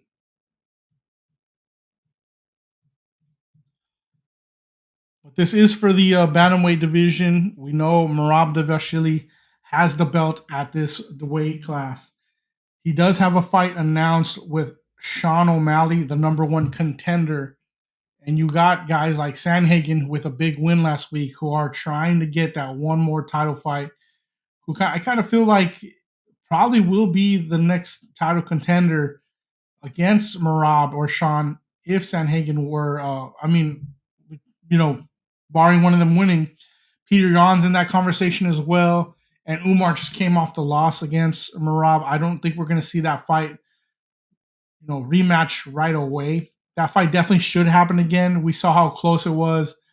Merab looked really good and put the Dagestani pace on the Dagestani man himself. High pressure, great takedowns, and just beat him with the Georgian wrestling to show the superiority of the two wrestling. I would love to see that match one more time. Razor sharp match. So we're going to see that eventually, hopefully down the line. But that's what's in the bantamweight division for now. Aldo is piecing him up, guys. This is a clean round one so far for him. Just needs to stay upright. He should win this round pretty decisively, 10-9 here. Aldo's fighting smart, Roland. I mean, piecing him up with the hands. He really hasn't got the kicks mixed in yet. He's starting to, pepper him with a little bit, but it's pretty dominating so far. Round one, Aldo. It's impressive how Aldo's kind of maintained his speed too. Yeah, that's something that goes away from fighters. The speed. They say the power is the last thing to go, but Aldo's sharp, man. He's still got his speed. Yeah, he's still sharp with it. I was just talking about the bantamweight division and where this division lies, because yes, it's a featherweight bout, but they are bantamweight fighters. Aldo needs to get off the cage. Merab, Sean, that's already scheduled. Sandhagen, big win last week. He's going to be in that title picture. Umar probably is going to go not necessarily back of the line, but he's going to have to wait a little bit. I know he had a pretty razor close fight with Merab, but Sandhagen kind of put himself in that title spot at least now. And Jan is kind of just hanging in the middle. Not sure where you go with Jan. Yeah, does he have a fight I don't schedule? think he does. Jan's in a tough spot. They're not going to do the Sandhagen fight again. Sandhagen already beat him. Yeah. Although Jan has won a couple fights in a row and he's looked good in his last couple fights. But no, I hope they give Corey the fight. I hope they give him a title fight, because honestly, I know they had the story. I get you got to sell fights, but I mean, he got skipped over after 50-45ing Chito Vera. That's pretty great. Jan's last fight was a win against Davidson Figueiredo, the guy that Corey just decimated, broke his knee off pretty much. It was nasty the way he did it. And apparently Corey knew exactly if you were to adjust in the manner that he adjusted on the ground, the knee would pop. And he went for it. And that's fair game. That's fair play. Very smart to do so. So Jan has kind of been sitting since 2024 in November. He hasn't done anything since. He should be scheduled for something soon. They call it get his name on a paper and sign it. 50-50 or something like that. That's what he called it. Yeah, the 50-50. And Davison, just not to make excuses for him, but he didn't look good that week. We saw the photos and I was like, this kid's not making weight, right? Like, there's just no way. He said that he was sick and that his family pushed him to just do the fight anyway, that he really wasn't feeling it, that he had talked to his agent and wanted to postpone that fight. But I mean, bro, you are the main event. You can't really postpone just because you're not feeling it all of a sudden. But it did translate. You could tell he wasn't sharp that fight, and Sandhagen's skills were all there to show. Yeah, Sandhagen's a guy that's still hungry. He still wants that title. He's been close. Hasn't been able to quite get over that hump. And he's a guy that's still trying to improve his fighting. Fight odds have moved, Roland. We're minus 150 for Aldo now after that dominating first round. Minus 150, still close. Yeah, he had moved up. I don't know if it's the money or something happened in the fight. Zahibi starts off good. First 15 seconds. I like that push. He's got his quickness too, but I mean the problem is your path to victory is trying to beat Aldo at what he does, right? It's he does best.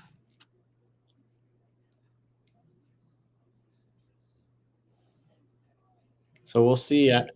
Aldo's still piecing him up. I don't understand the odd movement. Someone just must have dropped a big stack on Zahibi just to move the line themselves.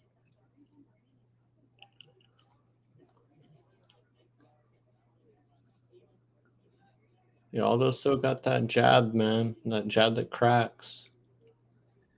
You know what we're not seeing is the kicks, though. Those kicks were so lethal, and he's just not putting them on.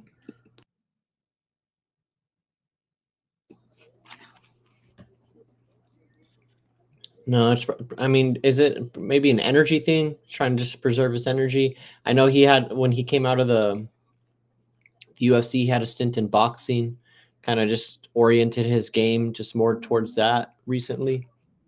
Yeah, and I was worried about that, Roland, because we've seen guys like Connor go to boxing and then kind of just lose the MMA style and just kind of focus on a boxing style and try to translate it. That doesn't work in the cage sometimes.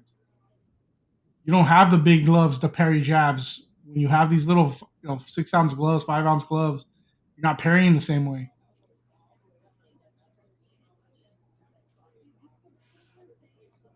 And I think someone's gonna end up going down. It seems like it could happen. Ayman Zahabi's not, losing this one as bad as he lost the first. He's in this round. Yeah, it's pretty close up to where I'm at. I'm at the 245 mark, and it's pretty even. This is the brother of the famous trainer Firas Zahabi, known for training guys like GSP. I like the way he's looked through the midway point. Aldo's had some good moments, though.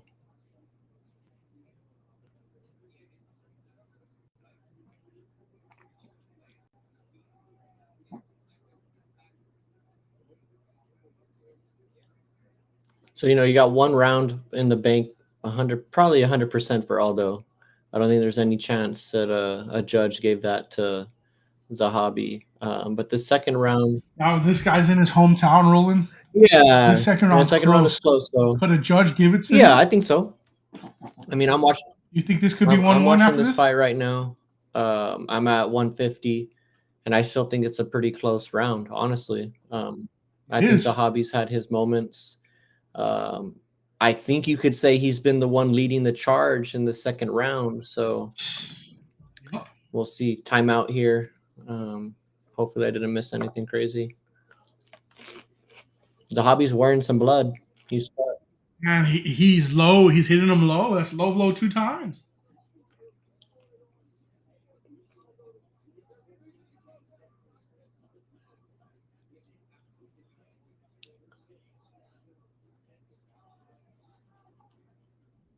What did you think? You think the shot's on the belt line or below? And that looked a little below. There's a quick little timeout, though. Yeah. Although dancing on the cage, get into the 1 minute mark. Still looking kind of fresh. The output kind of slowed down. Output's still strong. He needs to get his back off the cage a little bit.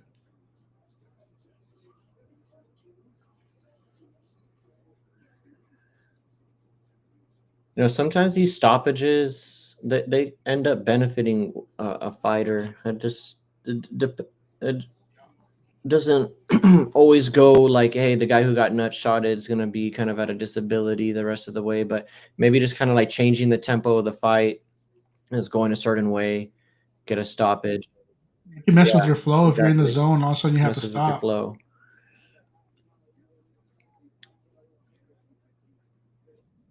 Yeah, it's a 50-50. Sometimes you see the Fowler get the advantage, and then sometimes the other guy comes in more confident, like, hey, I know you're having to resort to these tactics, so I know I got you. It's a 50-50. It's not a real tale of one or the other. Oh, that's a nice little hit and run.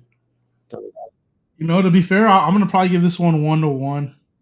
I lean probably Aldo, honestly, but just to kind of keep it fair, let's go 1-1.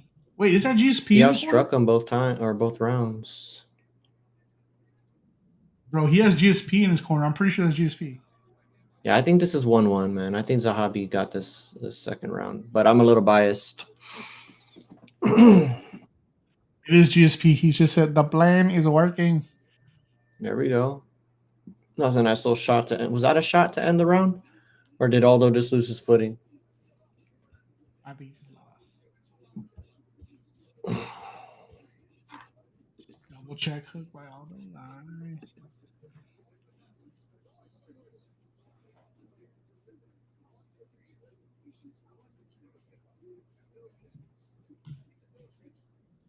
How much time left in the round? We're just starting the third round, Casey. Third round just started. After this will be the co-main and then the main event left. We got one more fight before the main event after this fight. Round 3 just started. 1-1, I'm going to give it just to play it safe. I know Aldo did lead the strike count, Roland, but I got to give it 1-1. In Canada, hometown in Montreal. Yeah, I got 1-1. Really good fight. These guys are definitely exchanging in the pocket. Exchanging, not afraid, not a lot of stagnation, not a lot of waiting for the other guy to go. Gotta like the sense of urgency. There's just no way it's 2-0 Zahabi. No. There's no way it's 2-0. I mean, Aldo won round 1 for sure. He was the one landing the strikes. I think the strike disparity was double digits. Double digit on both rounds. Yeah, Aldo's a live favorite, minus 180 here, according to DraftKings. We'll see. I got him on my book at minus there you go. 30. Man, I don't know. DC's talking about Aldo and how he's limited his leg kicks. I've been calling it since the first round. Like, why is he not just letting it happen? Who's on the call today? Is it DC? Yeah, Rogan's not making any international events. That includes Canada now. Includes Canada. So we got DC. We got other so DC. 2 DCs and Anik. And, nice. Anik, I think. Unless it's Felder, I can't. No, I can't hear the voice. I saw Anik. Volume down. Anik on the broadcast earlier. So the 350 mark. I think Aldo's kind of winning this round. We'll see. Oh yeah, he's winning this round. Not looking good for the dogs. Zahabi taking some damage, knockdown. Now he's running away. This is a good fight. This is a good fight. Oh, little hit and run. Yeah. Little hit and run. Oh, Aldo kind of extended himself there, but I mean, it's going to come down to Tank. Who has the better gas tank? Man, but he scored the knockdown. So unless Zahabi does something here, these next 3 minutes, this is Aldo's round. Oh, little uppercut. Aldo just covering up here. He's looking at the clock. Oh, okay. I don't know. Zahabi, you got to use some fight IQ. You got to keep him up. You can't let him get his breath back. I feel like Aldo's leash is going to be a little shorter. Because it is hometown for Montreal. It looks like I'm hearing a lot of cheering going for Zahabi. No, the knockdown. These guys are gone. Gas tank's gone. Aldo going for the takedown. He ends up on the floor. Come on, Zahabi. Fun fight. Fun fight Great so fight. far.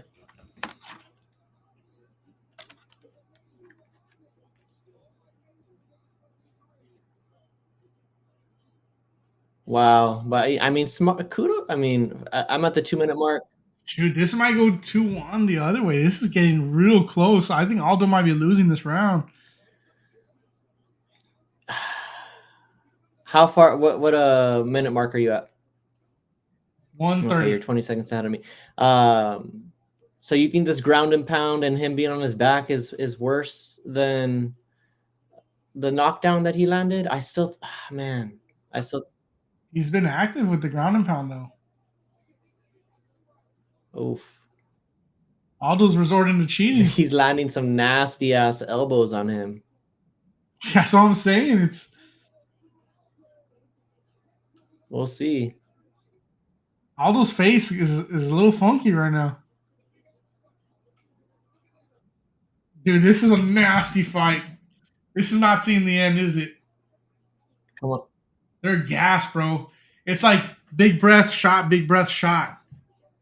Come on, Zahabi. Just knock him out, man.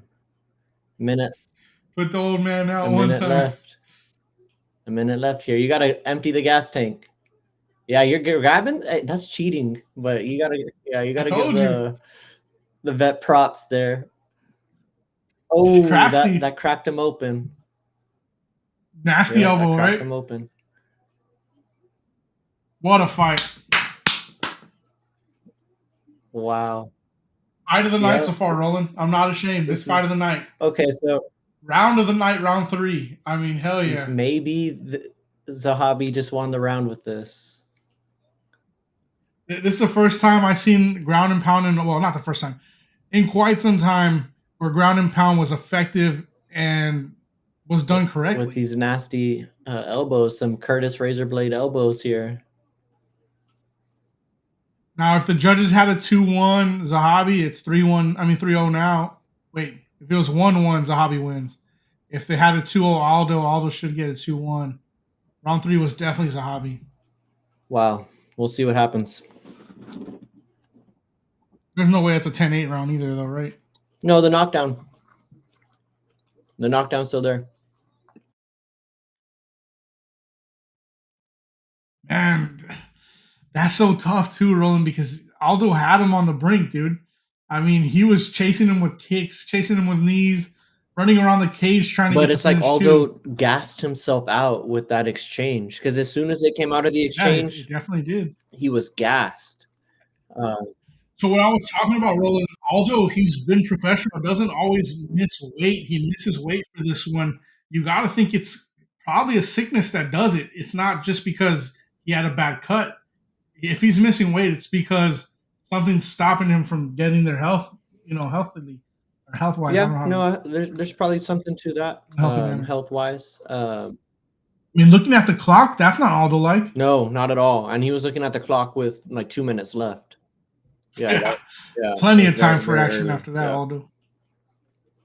But man, what are you thinking? I mean, is it going to go 2-0 to the Countryman or 2-1 Aldo?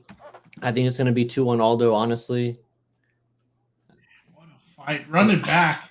I just think that knockdown is just too hard to overcome. But that was at what point in the round was that? That was before the halfway point, and Zahabi won everything after that, which was probably more than half the fight, or more than half the round. So you could maybe give it to him. Dude, until the very end, Zahabi's like got Aldo on like a spider monkey, and he comes up and he drops him with his body. Like Zahabi was fighting it. He was trying to get that finish. Let's see what happens. I turned up my volume a little bit to hear the decision.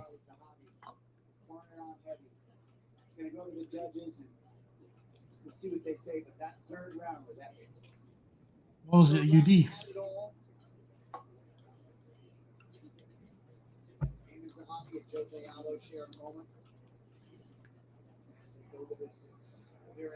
Wow. The official decision is in. Here is Guzman. Ladies and gentlemen, after 3 rounds, we go to the judges' scorecards for decision. All 3 judges score this contest. Wow. 29-28 for the winner. 2-1, everybody, huh? Wow, Zahabi won. Wow. Roland, do you think No complaints.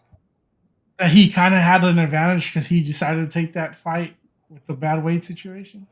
Like, you think the judges was like, hey, we're going to honor this guy? Close, bro. Yeah, super close. Hometown guy. Gotta like the way that he won the fight at the end in terms of kind of like body language. So that's never kind of a bad thing. But yeah, and in terms of him taking the fight, it's a huge risk too, because we've seen guys miss weight over and have an advantage against their counterpart who was waiting to cut. And I think he posted a video that he was at 136 when they told him to stop cutting weight for the fight. So he was already there at fighting weight. So yeah, man, we're about to get into this next fight. Manuel Fiorot against Valentina Shevchenko. Championship title fight. So as we do that, let's see kind of here how Fiorot got here. Gonna pull up her Sherdog. Here's Zahabi's giving his kind of talk. Good win for him. He's getting a call out. He's calling out Chito Vera. Wants to continue moving up in the rankings and also kind of get some eyeballs on him. You know, people love watching Chito fight. So that's going to be a good one if he ends up getting that booked. So Manuel Fiorot, Blanchfield, Rose, Sermonara, Maya, and Bueno Silva. All unanimous decisions. She's coming up as a minus 140 favorite as of right now against Valentina Shevchenko. the reigning champion. She's been a long time champion. She lost it, got it back, as we've been talking about all night, against Alexandra Grasso, in a tough trilogy. Hard fought, saw her adjust kind of her fighting style. She's incorporated a lot of grappling recently. And here she finds herself as a short underdog. I see a little bit of money coming in on her. She's plus 105 right now, and minus 135 on the comeback for the French woman, Mano Fioro. I'm going to have to get that pronunciation right eventually. But anyway, she's gonna be the younger fighter. She's going to be the taller fighter. Let's pull up her stats. She's 5'7". To Valentina's, she's 5'5". Her reach, let's pull up some reach stats here, because she is going to be the lengthier fighter when we just talk about these exchanges on the feet. And that's what we know Valentina for the most part. So if that's kind of taken from her a little bit, we're already going to have to see an adjustment off the bat, and so you never like to see that. Let's pull it up. Fiora, she's not that young, so I'm not calling her old by any means, but it's not like she's a up and coming prospect. She's kind of been through it. She's 35 years old. Pro MMA record 12-1. Fighting out of Nice, France. Her reach 66 inches to, and let's get Valentina's reach up here.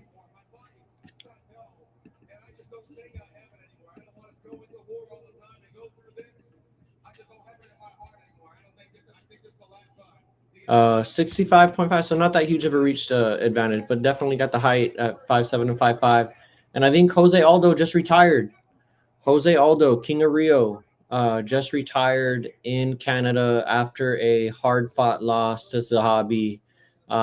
Definitely what was a close fight. It was 29-28, although it was a unanimous decision. Do you think it could have gone his way? You could make the argument he won the first 2 rounds.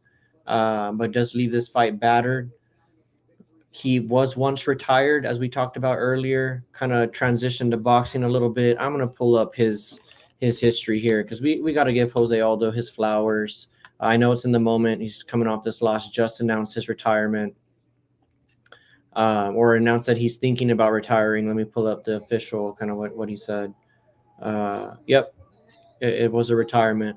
Left his gloves in the ring.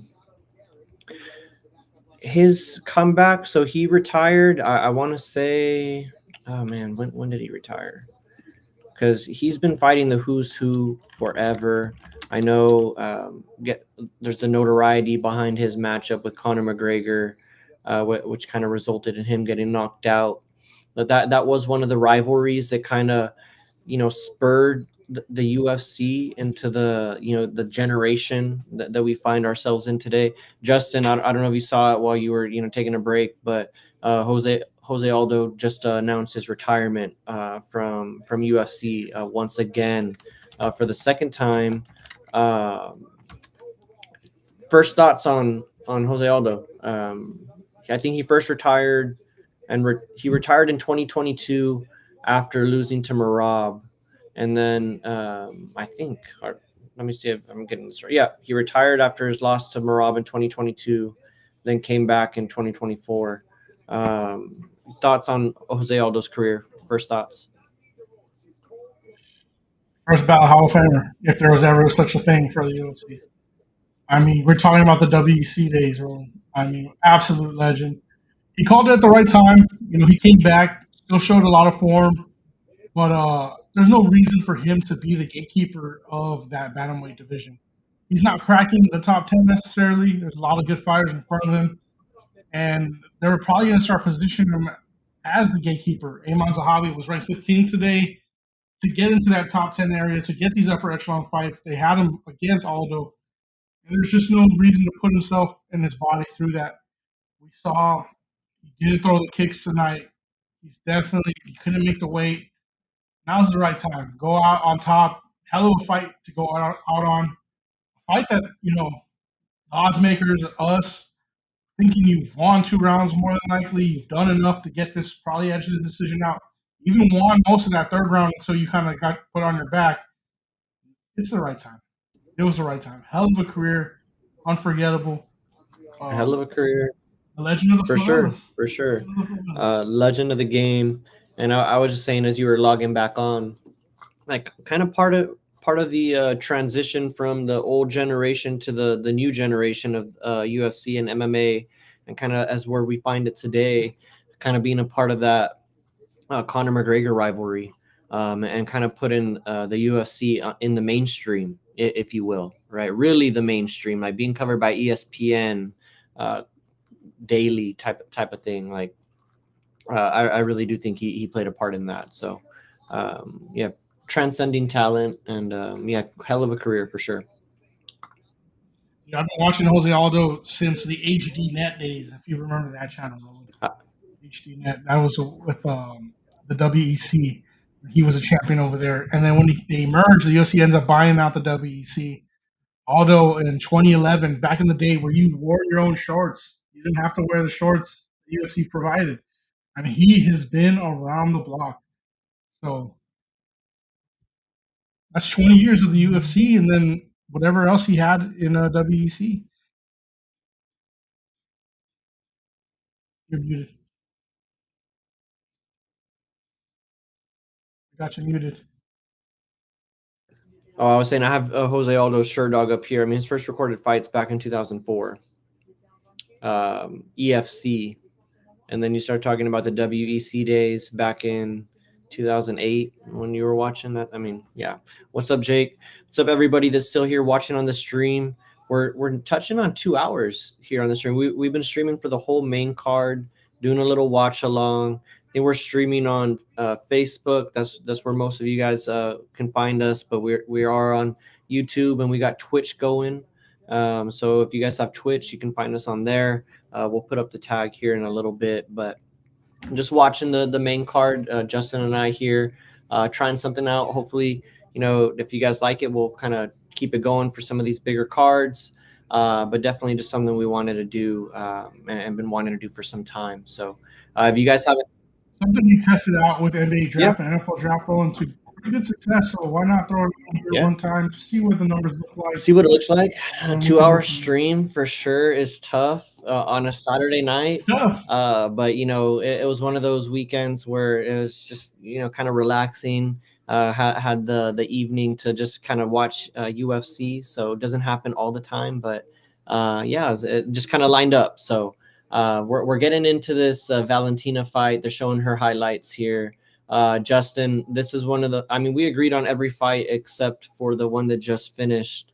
What are your thoughts here on Valentina? What makes you confident about your pick? And shout out again to everybody that's in comments. I see Jake's here. What's up, Jake? Getting late. Hope you're watching the fights. I'm just big on Valentina fighting the biggest test that any women's fighter could have seen in Amanda Nunes twice. That first time against Nunes was razor thin. Some people thought Valentina had won that. The second time they fought, it was a split decision again, but I honestly thought Nunes had done enough.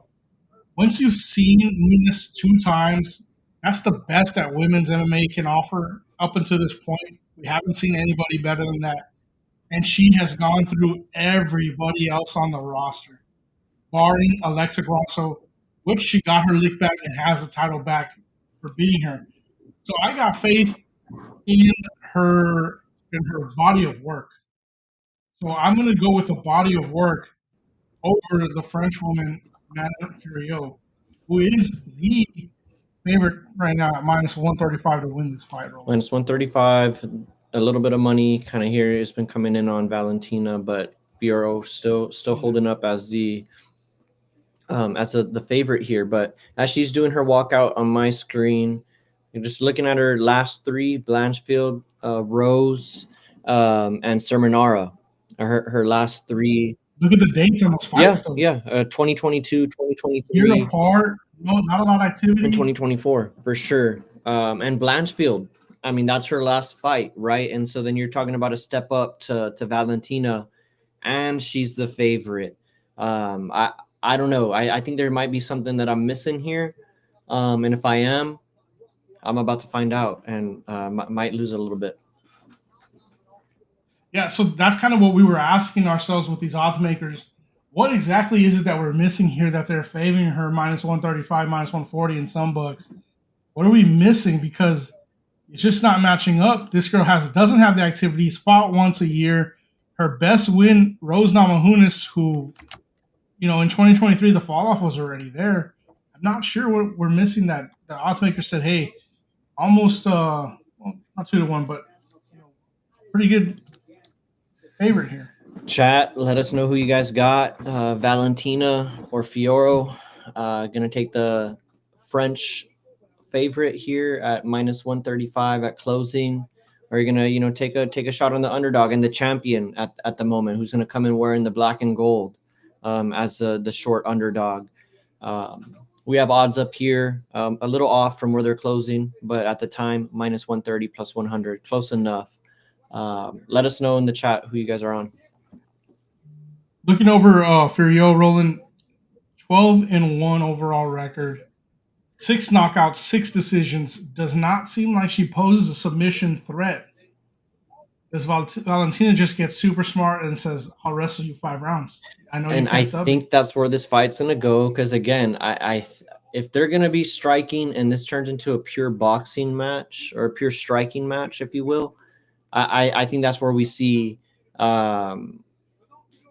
Fior, kind of implementing her will or putting her will on Valentina, and that's where she wants to fight to kind of take place. As crazy as that sounds, right? But I think that is her path to victory, because she doesn't want to mess with Valentina on the ground. I've been racking my head over what it is that the odds makers are seeing in Fiorot that says, let's put her as a favorite. And the only thing I can really think of is, do they value that Valentina is 37 years old right now and say, you know what, she's going to be past her prime in this fight, and Fiorot, she's going to crack her? I mean, I just racking my brain thinking, why such a disparity in the odds? Well, it can't be that. Someone who's not active. That because the over under on this is 4.5 and is juiced to the over. So they're thinking it's just not making sense. Pulling up some betting splits here, if anybody's interested in that. This is just off of DraftKings here. Betting splits. 73% of the bets, that's the tickets, are on Valentina, and 65% of the handle, that's the dollars, are on the champ. And so that means, only 27% of the tickets are on Fior, but she is getting 35% of the handle. So there is some money behind the French challenger here. So we'll see. Yeah, so they're keeping the favorite on her by bringing the money on her. We'll see. And then looking, just skipping to Bilal and Jack, 3-name Jack, as John Anik calls him, JDM. Betting splits here on DraftKings. 70% of the tickets on the champ, 69% of the handle on the champ, and 30% of the tickets on JDM, and 31% of the handle. So some good money on both sides, backed by the tickets. So we'll see.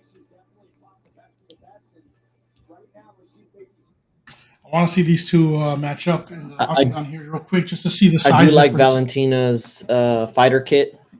I like. Is that camo, or is that like snake skin almost? I can't tell. I think it's pretty cool though. Give her some props. It has tigers on it. It might be and dragons. It might be like tied to her country. Yeah, I can't see Valentina losing this, but we'll see. I mean, Father Time. She has the reach Father Time advantage. comes The height's not hers. For everybody. Everyone. But as I was looking at it, Jake here. Jake's got Fiorot. All right. Well, we got one on Fiorot. Jake, real quick, what did you see that made you choose Fiorot? Because we're racking our brains on it. What did you like about her? Yeah, I mean, I was pulling up her Sherdog while you were taking a break, and she's 35. I mean, she's not in. They're pulling up the tail of the tape here. Probably already showed on your screen, but The age difference isn't that wide. We talk about, what is it, the champ line? Is it 36 years old? Like, yeah, 36. champs over 36 don't really have a good record, or fighters over 36. So we'll see.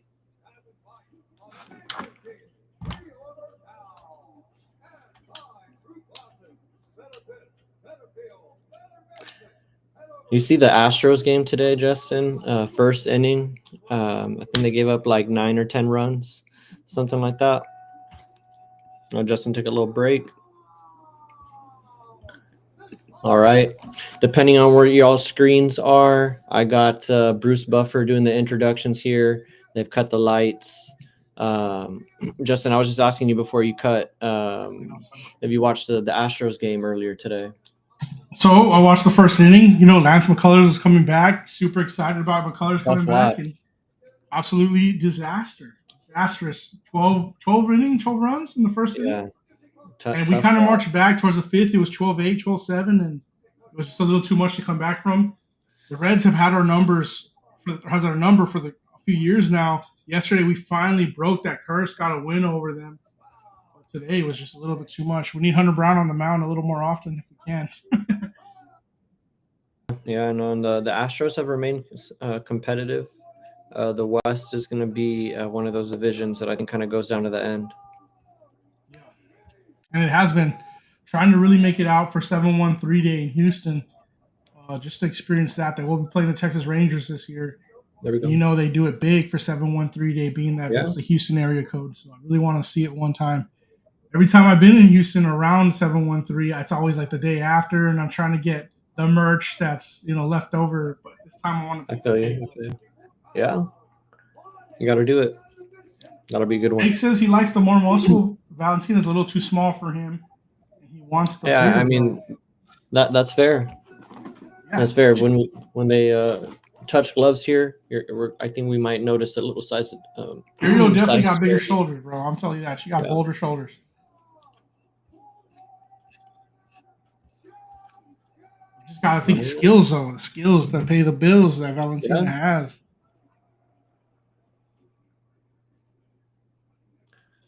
That's where I would lie, but we'll see. All right, we got Mark Goddard on the call. How do you feel about that? I like Goddard. He's good.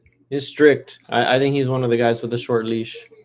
I feel like there should just be a select amount of refs that get to call championship fights. Like it should be like a situation where they're tracking, like, okay, you made this many errors, you're no longer in contention to call championship fights. Yeah, I think. Okay, you've been this perfect, you're in championship level where you get to call these fights. A little rating system. There should be. Yeah. Open scoring as well. Bring that to MMA. A fighter should know if they're down 2-1 on the scorecard. For sure. They should show that. All right, so I'm 15 seconds in. There's been one or two exchanges. Kind of feeling each other out. It does seem like Valentina is worried about the power of Furio. She's kind of keeping a real far distance so far. Oh, that was a nice little right hand there. Jake, if you're still with us, what do you have in the main, bro? Do you have JDM or are you taking Bilal? Thanks for being with us tonight. Yeah, thanks to everybody that's been with us. Been a nice viewing experience, hopefully, for everybody. And we've crossed the 2-hour mark. I think this might be our longest stream. So this is impressive. We only have a handful of streams that have made it this far, Roland. I think the NBA and NFL draft streams. The handbooks don't tell you what to do. For the 2-hour stream. It gets a little wonky after 2 hours. Yeah. I was like, is Restream gonna keep up with us or is it gonna go down? Seriously. Sharp so far by Shevchenko in the hands. 30 games so far. She hasn't shot or anything like that. And she looks like she's the quicker fighter right now. Her hands look to be a little quicker, but that might just be Fiora just feeling herself out a little bit here. There's a possibility Fiora has a broken nose at this point. Seeing what looks like some blood coming out of the nostril. Yeah, that lion or tiger is crazy on the short. That's a top five short of all time. Yeah, that. I'm short just is thinking good. of a few Pajeda shorts that maybe top it, but that's really good five shorts. Yeah, top tier for sure. Top tier. Hey, let's talk about Pajeda just a little bit because he's our favorite, Roland, and Yeah, he was in the Tama. news cycle this week, and I don't believe him. Ooh. I don't believe him. He said he was hacked. Seems like he's very unhappy with what UFC is dealing. I think they wanted a short rematch with Ankalaev. I think he wants to take time. It seems like Pajeda has gone around the world training again, and it looks like he's a little more serious. It doesn't look like it's party time. It's like train time. Saw him with the ancestors again, Roland. That was good to see. So I don't believe him. He says he's hacked. I don't think he's hacked. I think that was a real thing where he just got a little upset about how he was treated. I think he deserves to be treated a certain way at this point. He is one of the last few stars the UFC really has. I will say superstar at this point. He could really sell a pay-per-view. Numbers mover. I just don't believe him, though. What's his view? No, I don't believe him either. I think it was a little too convenient. Like, I think he maybe could have played it off a little bit better. A little too detailed. Fights hit the mat here at the 130 mark, depending on where everybody streams at. Justin's a little ahead here. Valentina definitely, though, winning this round if you're keeping score. But no, back to Pereira. Definitely, there's some posturing there for sure, especially when it comes to the Ankalaev fight, because it's not such a an easy equation for Pereira to solve. Honestly, as much as we love him, that fight was close, but I think it's fair to say that Ankalaev won that fight. I can't remember what the scorecards were, but it was a UD, 4-1, wasn't it? which I thought was crazy. I thought it was 3-2. Yeah, I thought it was 3-2, but he for sure won the fight. I think if you would have given it to Pereira, it would have just been like off that, like, we're not changing the champ kind of thing. Like, the fix would have been in for sure if he would have gotten the fight. But anyways, it's not that simple for him. So I do like the fact that he's like, hey, I need some more time. I'm getting back on my training regimen. I'm talking with my ancestors again. That takes a little bit of time for it to fully digest. And so when all of that's at play, I am with him with the whole, hey, UFC, I'm going to retire. Like, I don't need this. I've already made myself a household name. And he did put the UFC on his back for the past 2 years, honestly. Because the UFC, before he got there and went on his run, not that they were begging or not that they were lacking or whatever, but, they wanted Conor McGregor to come back, right? They've been waiting on that. They were banking on that superstar. And not to say that he reached those heights, but for today's fighter, he got up there and he was carrying cards. He was, coming in, saving cards too, not only carrying them, but coming in and saving them. I think on an occasion or two. And each time it's been fireworks. So up until his loss here with Ankalaev, and even that was a highly competitive fight. And you got to think that kind of he even ran out of gas too, right? He's been, you just said he'd been running around the world. Well, he'd been defending his belt the past couple of years. Really, since he came into the UFC, he's been in high leverage fights from the very beginning. When you really got introduced to the mainstream, I'd say it was probably against Strickland when he bounced Strickland's head off the mat, and then kind of just took off like a rocket ship from there. And then he had his fights with Izzy. So no, I do think he did tweet that, or his team tweeted that for him. Kind of put that out there.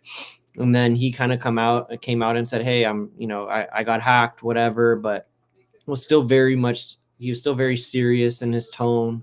And he was specific with the details to be hacked. Yeah, like I'm not playing games here or whatever, but I still am a company man. Like, I'm not going to go out and just completely disrespect everybody and just kind of shit. Like, he didn't follow up the tweet with an F the UFC video, right? He followed up the tweet with a, hey, I got hacked. So he said that he was displeasured, but he came back and said, hey, I'm sorry. Let's come back to the drawing table and hopefully get something done. So I think it's in the UFC's best interest to, kind of play ball with him Yeah, because you don't want him to, get even more serious maybe, and really seriously consider that, even though I don't think he would, because he'd be leaving a lot of money on the table at this point.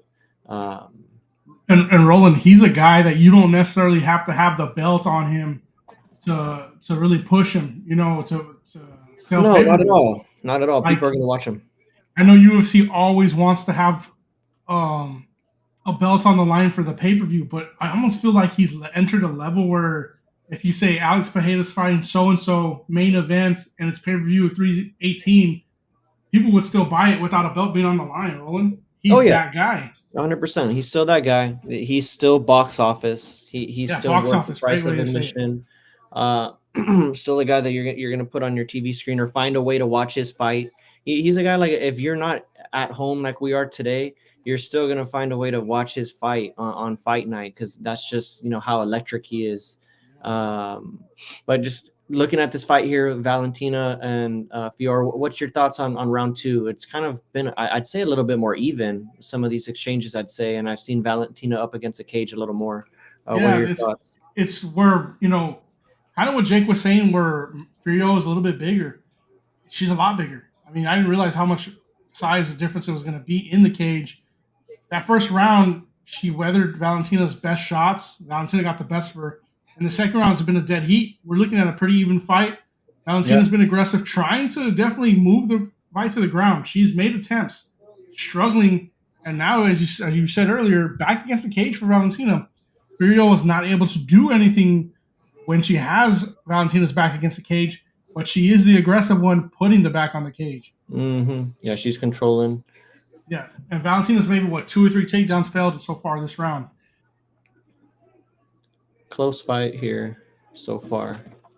Frio needs to just manage keeping all her weight on Valentina against his cage and just make you carry her weight, Frio, so that, have the better tank 3, 4, and 5, potentially, if you do so.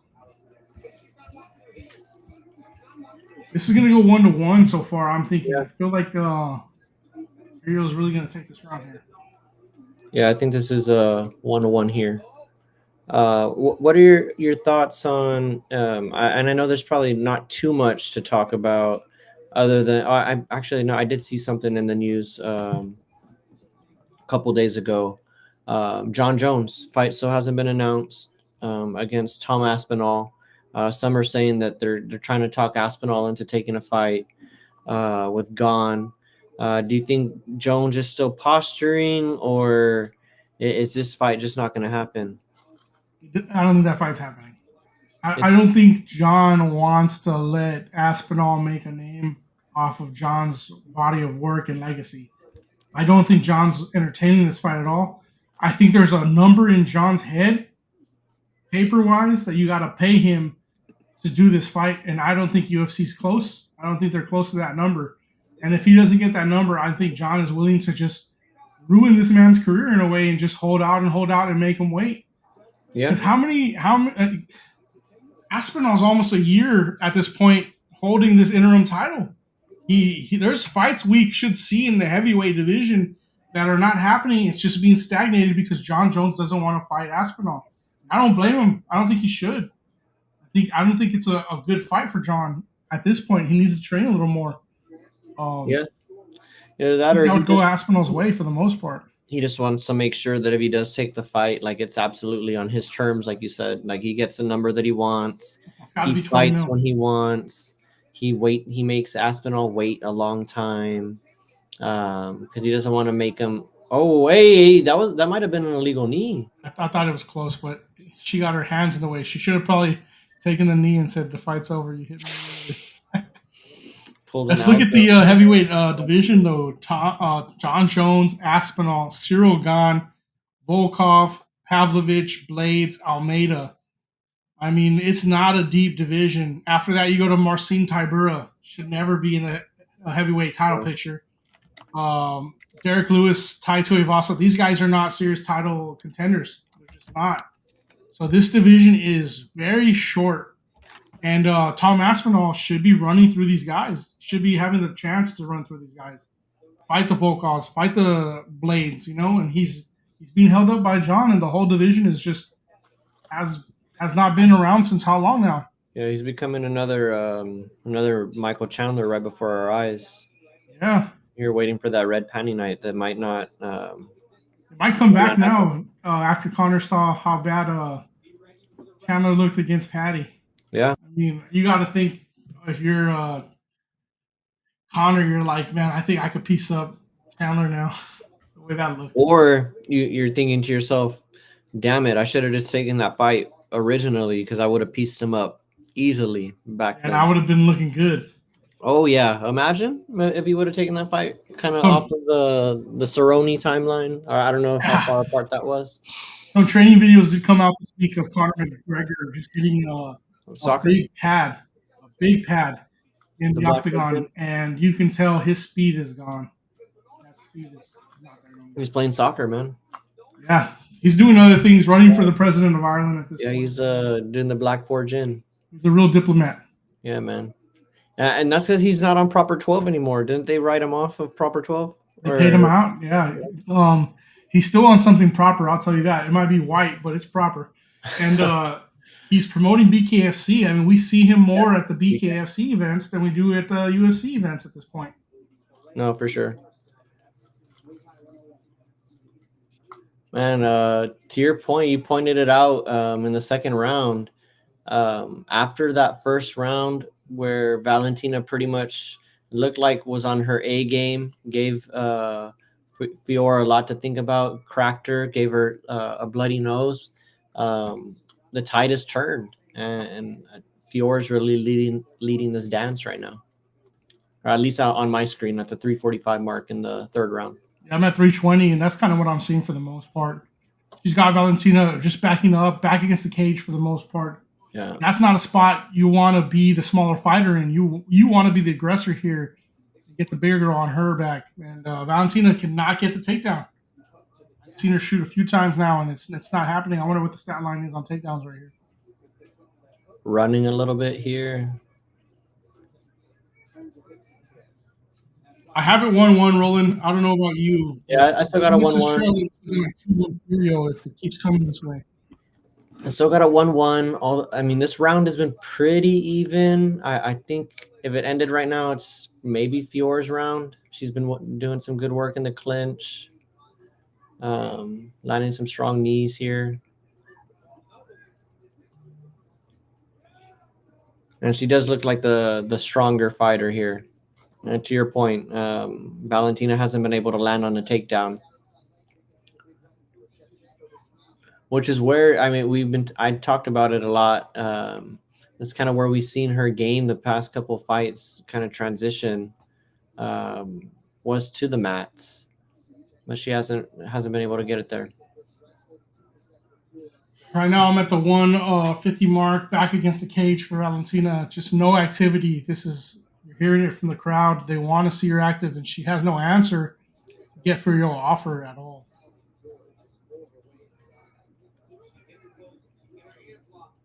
I got her against the cage too here at the 2-minute mark.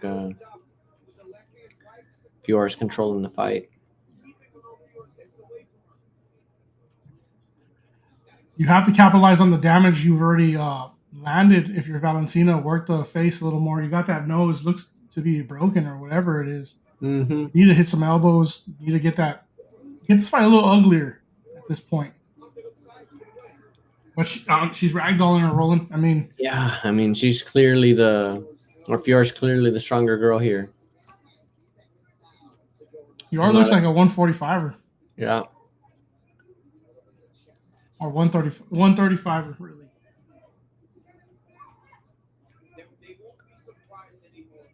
Wow. Oh, that was a nice little spinning punch. She shot the takedown right after that, so. Oh, wow.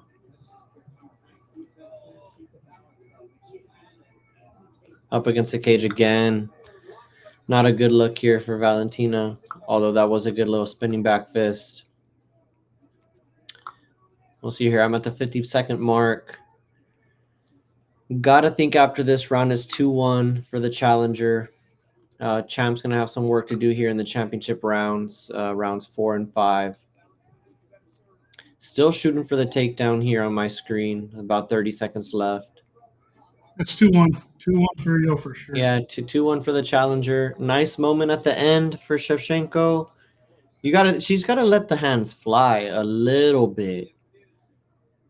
Like, I think she's skilled enough on the ground to find herself out of a situation, like if she does get sloppy in an exchange or something and gets caught on a takedown, to where maybe she can get out of it. So, and I mean, she is a great striker in her own regard. So I know she's working with a size disadvantage, but it's kind of just gotta let it go, especially here in the championship rounds. So you would rather her let it go in the hands instead of just like really go for the takedown and kind of find some success there on the floor? Because just looking at her other past fights, that's where her success has been. Well, I'm just saying that after maybe I'm just having too much of an immediate reaction to the first. No, I'm rounds, just curious what you would. I mean, the few takedowns that I've seen, she hasn't been close. Yeah. So I think maybe that's playing into it too. I don't think she really shot a takedown for a good part of that third round. Maybe one. It was stuffed. Yeah, she hasn't gotten very close. I mean, these rounds are so tough to score. I mean, look at that. I have 8, 9, 6, 10, 13, 15. We'll see what the scorecards say, but I do agree. It's 2-1 challenger.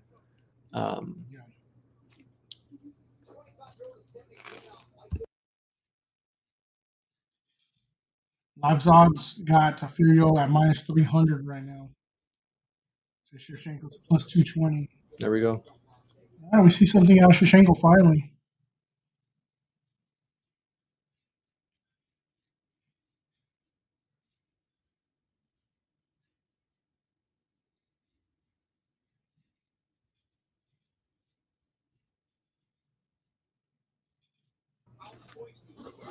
Damage is going to go to Shevchenko. She definitely has the bigger shots. The damage is in her favor on damage done. There we go. Nice little. This kind of reminds you of the Ankalev Pereira fight, where the bigger man is kind of just pushing Pereira against the cage. Yeah. But Pereira had kind of the sharper shots at least. See, I just saw somebody say round 3, 10-9 Shevchenko, but hyper close. And then someone else said 29-28 Fiorot. If you're just, again, there's nothing really behind these tweets, but it's just other people watching the fights. Yeah. Most people have it 29-28 Fiorot. Or how do you say her name? I've been mispronouncing it this whole time. Is it Fior? It's Manon Fiorot. It's Fiorot? Pretty sure. Okay. No, I've been saying Fiorot. Yeah. I don't know. I think I heard the broadcast say Fior, so I'm not sure. Someone watching can get the pronunciation, or I might be able. Yeah, I'm hearing Fior. Hey, so here's the thing with this fight, man. If this fight continues where you're just kind of holding her against the cage, you really deserve the belt. Like, you're not really doing nothing either. You don't. But I mean, if you are like, okay, so counterpoint to that, like if you are hitting her with some nice knees, maybe not the Charlie horses, although those do give you some damage, but she has been doing good in the clinch. But I do agree with you, holding up against a cage, you kind of got to break that up after a certain point. But they are kind of working here. Okay, they break. I'm just looking at the faces, and I'm like, man, the damage is on Fiorot, not really Shevchenko. Yeah, she's holding her up against a cage, but doesn't do much other than the knees to the back of the legs. Sure, they add up after a few. You're scoring striking points, but. And Fiorot has shot 11 times too. We talk about Valentina not being able to get it done. Yeah. Her takedown defense is just as good.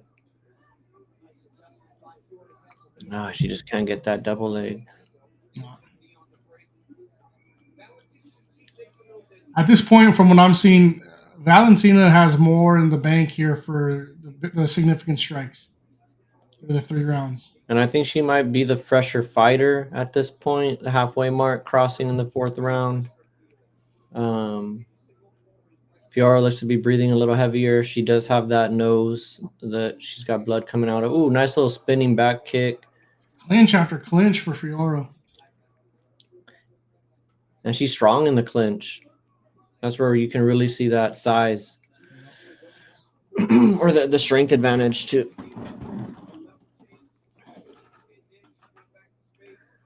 All right. So do you think we see two? Are we gonna go 10 rounds deep here on the championship fights?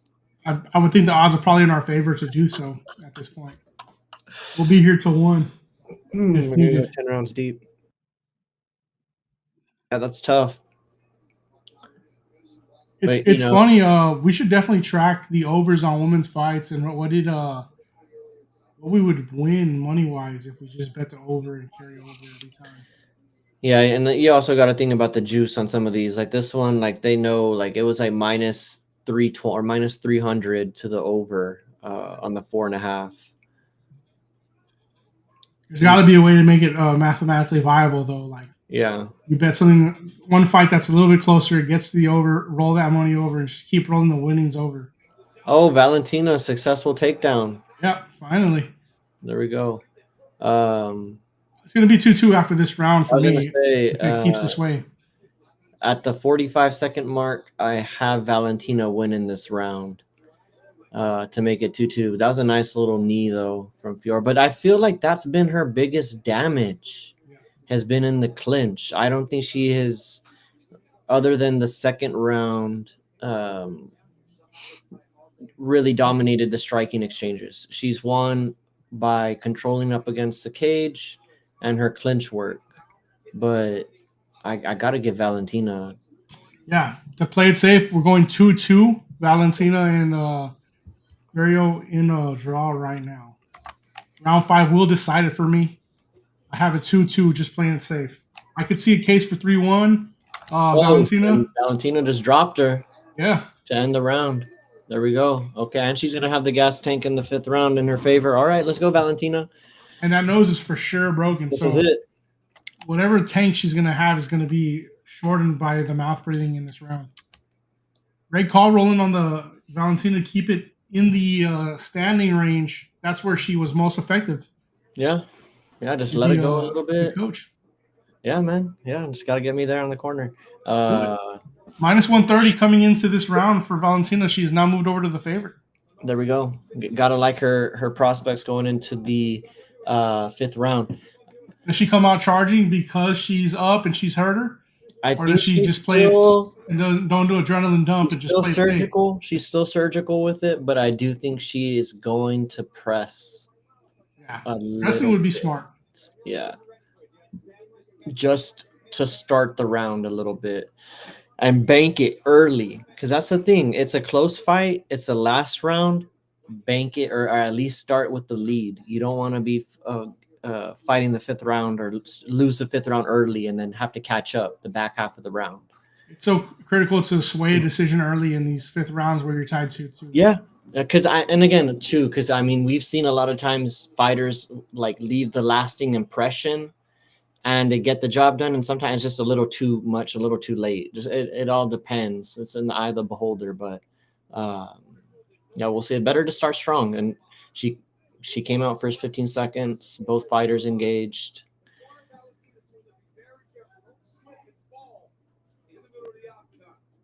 Definitely on pins and needles here. This has been a good fight, and I mean, it's going to hit the cards, but definitely high-level fight. Both fighters have had their moments. Biggest moment of the fight just happened here at the end of the 4th. We both got it 2-2. You guys watching here in the chat, let us know how you guys have this scored so far, if you will.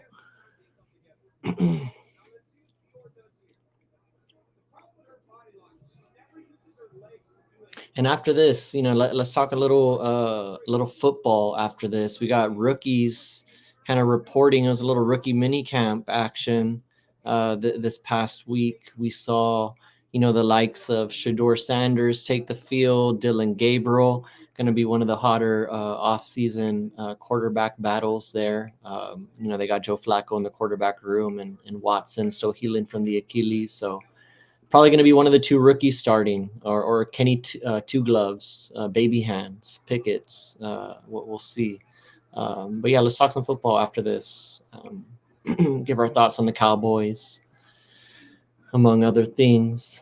Big news out of New Orleans today, Roland. Derek Carr retiring. Derek Carr with the out retirement. of the league. You know, people were kind of talking. There's rumblings that he had a little shoulder surgery or a shoulder injury, excuse me, in my lisp. He even talked about it in a sermon that he was given. You know, he's really involved in the community there in New Orleans, and he did admit he had a shoulder injury. And then they drafted Tyler Show in the first round. There's rumblings that they were going to maybe take a little spinning back fist. Who's also not healthy. Yeah, who's also not known for not being healthy. Yeah, played at like 4 different schools too, a couple different conferences. But anyways, they drafted him. They still got Spencer Rattler there. They got that other dude. I'm forgetting his name, the zesty guy. But yeah, I mean, Derek Carr, interesting career. I saw somebody tweet, you know, as an all-time bag getter, over $200 million in contracts. So can't be mad at that, especially when you go 77 to 92 over your career. But I mean, he did play for the Raiders a lot of that. Had some injuries. But yeah, man, decent career. A good career for sure for Derek Carr. I just said he went 77 to 92. But definitely, you know, was a top half of the league quarterback, right? You wouldn't put him below top half for a good part of his career? No, there was probably some times where you even thought he was maybe even like top 10 fringe. Yeah. He was a middle of That's the some road. yardage. Yeah. He was like, same tweet that I was looking at, kind of like Kirk Cousins tier of quarterback. That's probably right? where you would put him exactly. And I mean, I still remember that year, the year where he got hurt there at the end of the season. The Raiders were rolling. Like they were playing some good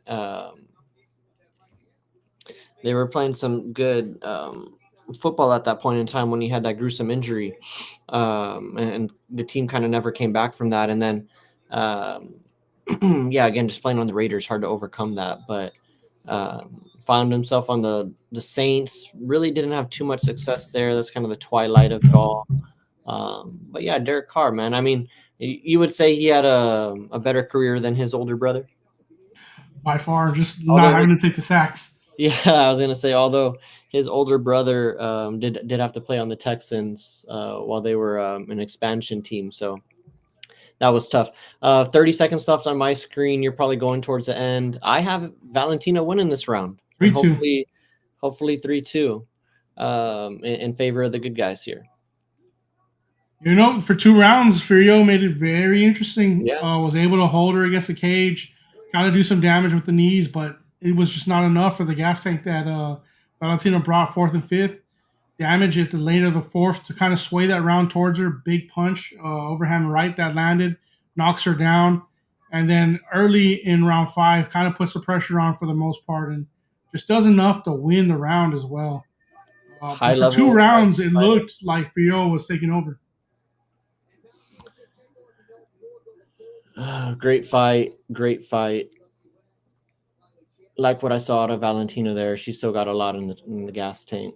She's just winning fights at different ways. Like that's what you want out of your or not out of your champ, but that's just what you want out of a fighter. Someone who can adapt in fight, find a different way to win. Right? I know I hit the hammer on it. It's probably got annoying at this point, but talked about her grappling and kind of the switch to that here in the later stages of her career. But that was shut down early. So she kind of had to adjust, and that's where people thought going into the fight she didn't want the fight to occur, which is on the feet. And she showed us she still got it. She pretty much won most of the exchanges that weren't in the clinch. Because in the clinch is where Fiora did most of her damage. So, no, great fight. Hopefully we get the scorecards. 48. All 3 judges. What do you got? Want me to tell you or wait? Yeah, you can tell me. All 3 judges, 48, 47, Valentina. There we go.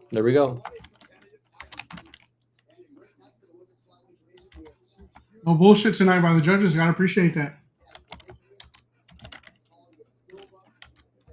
Thank you to There you go. everybody who's been with us the 2 hours so far. We are at the main event time. We are here. It is Jack Della Maddalena getting his welterweight title shot against Bilal Bully Muhammad in his second title defense, Roland? Yeah, second title defense. Is JDM is technically a replacement, right? Because the fight initially was going to be Shavkat, or was that just his preference? And JDM is the kind of like the rightful.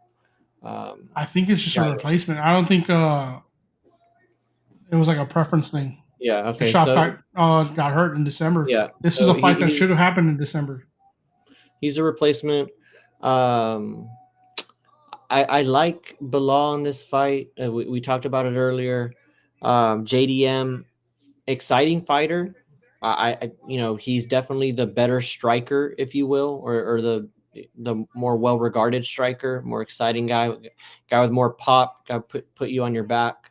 Has won multiple fights that way, and that's probably going to be his path to victory here. Is he's going to want to put Bilal kind of on his back, kind of scramble his brain a little bit, and take him off of his game. Mhm. I mean, we have, and again, it's been since 2019 that we've seen Bilal lose. And when he did lose those fights, I mean, he did suffer some knockdowns, but he completely different fighter. I can't even look at those fights today. And JDM's last fight was against Gilbert Burns. And again, don't want to use MMA math, but I saw Bilal dominate Gilbert Burns, and JDM and Gilbert Burns were kind of in a barn burner. So I think Bilal is kind of better everywhere. Even though I just said JDM's a better striker, I think Bilal can hold his own on his feet enough to get the fight to where he needs it to be. And that's kind of where I'm going in this fight. I'm gonna go with Bilal. I think he might have a chance to finish him. I don't know. We haven't seen JDM go 5 rounds. I don't think. Maybe pull up a Sherdog and fact check me, but I don't think he's been in a 5-round fight. So, yeah, give me Bilal, man. The third round is the longest he's been in Yeah, a Bilal fight. might be able to finish him in the 4th or the 5th round if he really goes for it. What are your thoughts? Do we see a finish, or are we going 5 rounds deep here? I mean, if it's up to Bilal, we're going 5 rounds probably, where he's just kind of pressuring JD and just probably having his way with him with grappling for the most part. JDM's going to have to hurt Bilal to finish him. He's coming in southpaw. That's kind of the tactic they're going to use in Bilal's fights. The only time he's ever had problems standing is against the southpaw. So I think JDM's going to look to use that to his advantage. And the kid can crack.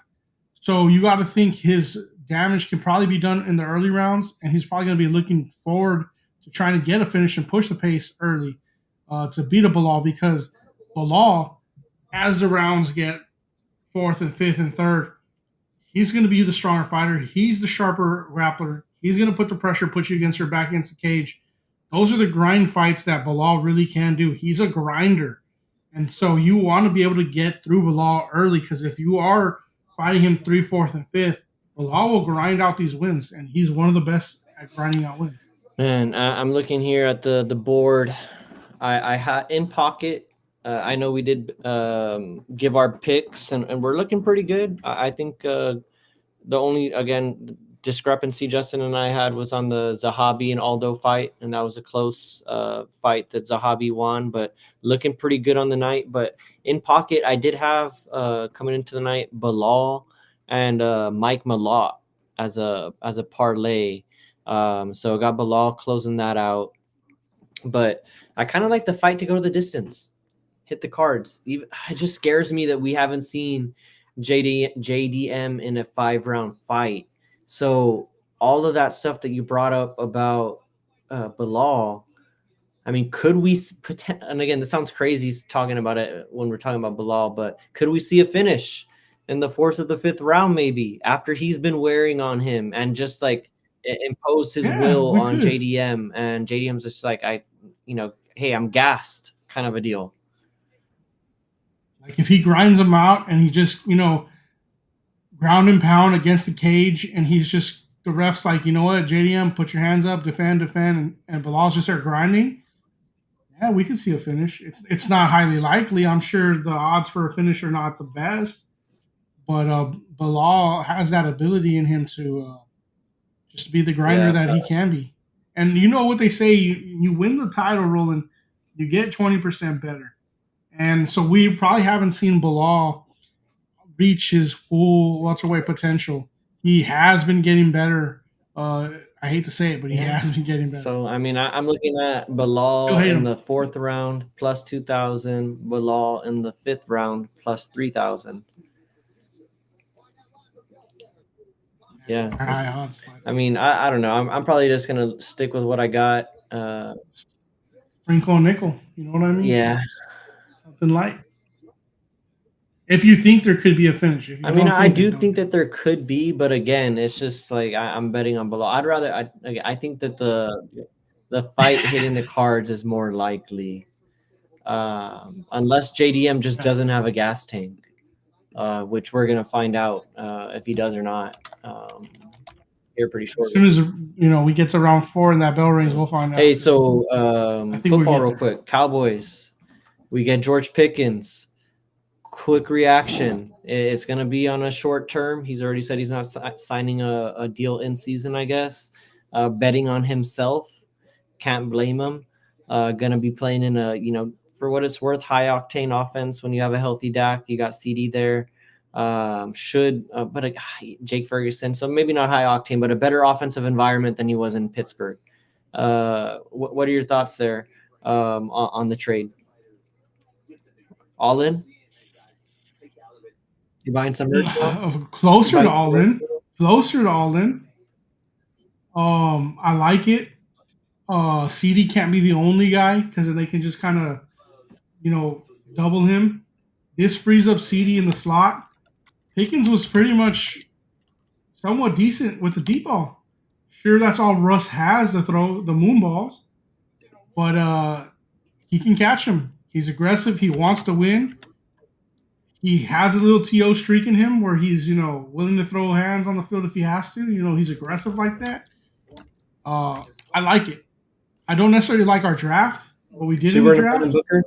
But Pickens for a 3rd round pick, Roland, I'm just looking at receivers that would have been available in the 3rd round. You're not getting the level of Pickens. Oh, no, not even close. So not even close. I don't even think you're getting a level of Pickens in the 1st round this year. Maybe Tet. But I don't think Golden is going to be Pickens. I think Golden. He's that guy. He's so good. 22. It's a homer, I know. I think he might be that guy, Roland. And I think also Ibuka's going to be a hell of a receiver. But I would still take Pickens today over those guys. If we're being real. Yeah, because you can see he's Pickens ready. Is a made product, and he still probably might be able to get better. Still a younger guy. And I like it just from what you said. CD can't be the only guy. We were looking at going out there with Jonathan Mingo, who we got it for a 2nd round pick. So hey, I mean, there's a little bargain right there. But definitely a move in the right direction. I will say though, we're talking about the Cowboys and their prospects of competing this year. Yeah. I like our 2 tight ends. Yeah, I mean, they got some pieces. I mean, running back still leaves a little bit to be desired. Kind of still rebuilding that offensive line. I do like the Booker pick, but he definitely needs to be a hit. Needs to be a perennial Pro Bowler. If you're taking him there at that spot, if not, and you just get another guy, that's a miss for sure at the 12th spot. But they used to call him the Jalen Carter. Yeah, I've seen that stuff, and then he got he don't stop Jalen Carter. But not a lot of people do. I don't like it. Not a lot of people do. Yeah, and he was a freshman when he played Jalen, so I'll give him some slack there. Yeah, but I like the pick. Seems like a high character guy, but again, you got to be a perennial Pro Bowler drafted there. My favorite thing about him, Roland, is he seems like he wanted to be there. So definitely. He was excited. He ran to go get picked. So definitely like that. But yeah, no, I like the Pickens play for the Cowboys. Don't know if that's gonna take them over the hump, but definitely a move in the right direction. I think the offense is gonna be interesting. It can be sneaky. If they get things going, we'll see. It all too depends on the level of play at the quarterback position.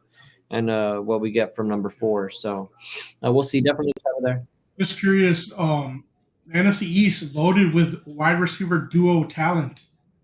Who has the best wide receiver duo? Would it be the Cowboys and Pickens and CD? Would it be the Eagles with Devontae and AJ Brown? Or would it be T Mac, Terry McLaurin, and now Debo Samuel No, being over there? I don't know who the Giants number 2 would be to the LSU no. kid, I still I'm not gonna go. include the Got to Giants. give respect to the Super Bowl champs. Got to go AJ Brown, Devonta Smith. Devonta Smith is a dog. That guy's he's an absolute baller for sure. He can go get the ball. He's good after the catch too. Not afraid to catch a ball over the middle. Good contested catch maker. And AJ Brown, he's a physical specimen. He's a beast in his own regard, and he's been the alpha there for the most part. But that's no shade on Devonta. That's just kind of the way that it is. AJ Brown was already a made product when Devonta got drafted, so had a couple years on him there. But yeah, that's still the best duo in the NFC East, and they almost have a claim. I mean, it's close, not close really, when you got Jamar Chase and T Higgins, but they're up there in the talks for best duos in the NFL. Oh yeah, it's just the NFC East specifically is loaded with duo talent. That's for sure. there. That's probably the number 1 duo though, Jamar Chase. And what are your thoughts on just switching gears? Completely different division, and we got JDM on my screen getting into the cage. AFC South, Travis Hunter. He is going to split time, supposedly, wide receiver, cornerback. You like it? You love it or you don't love it? Oh, no, I do not love it. Well, I think he'll get exposed at corner.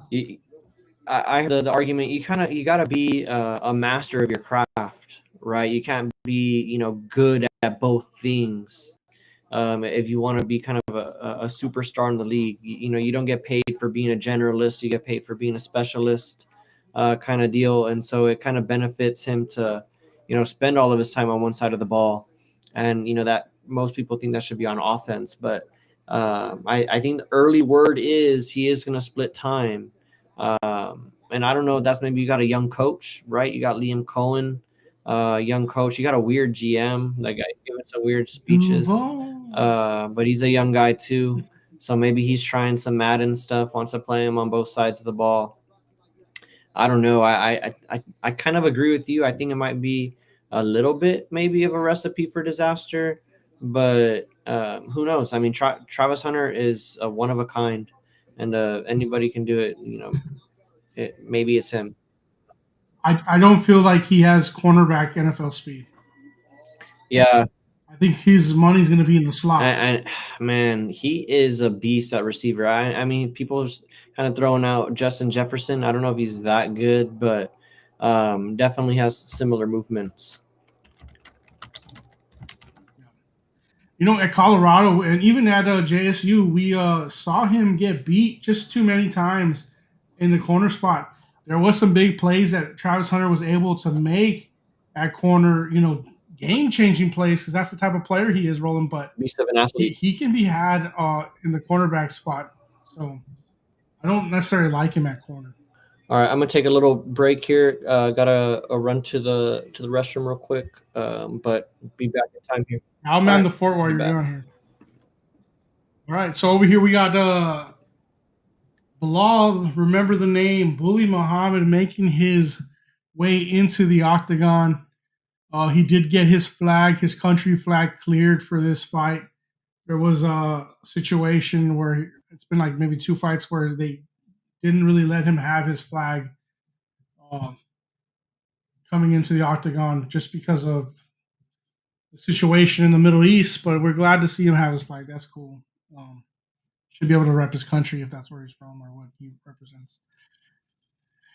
But we're looking at the overs here. He kind of goes into decision a lot. He's a grinder of a fighter.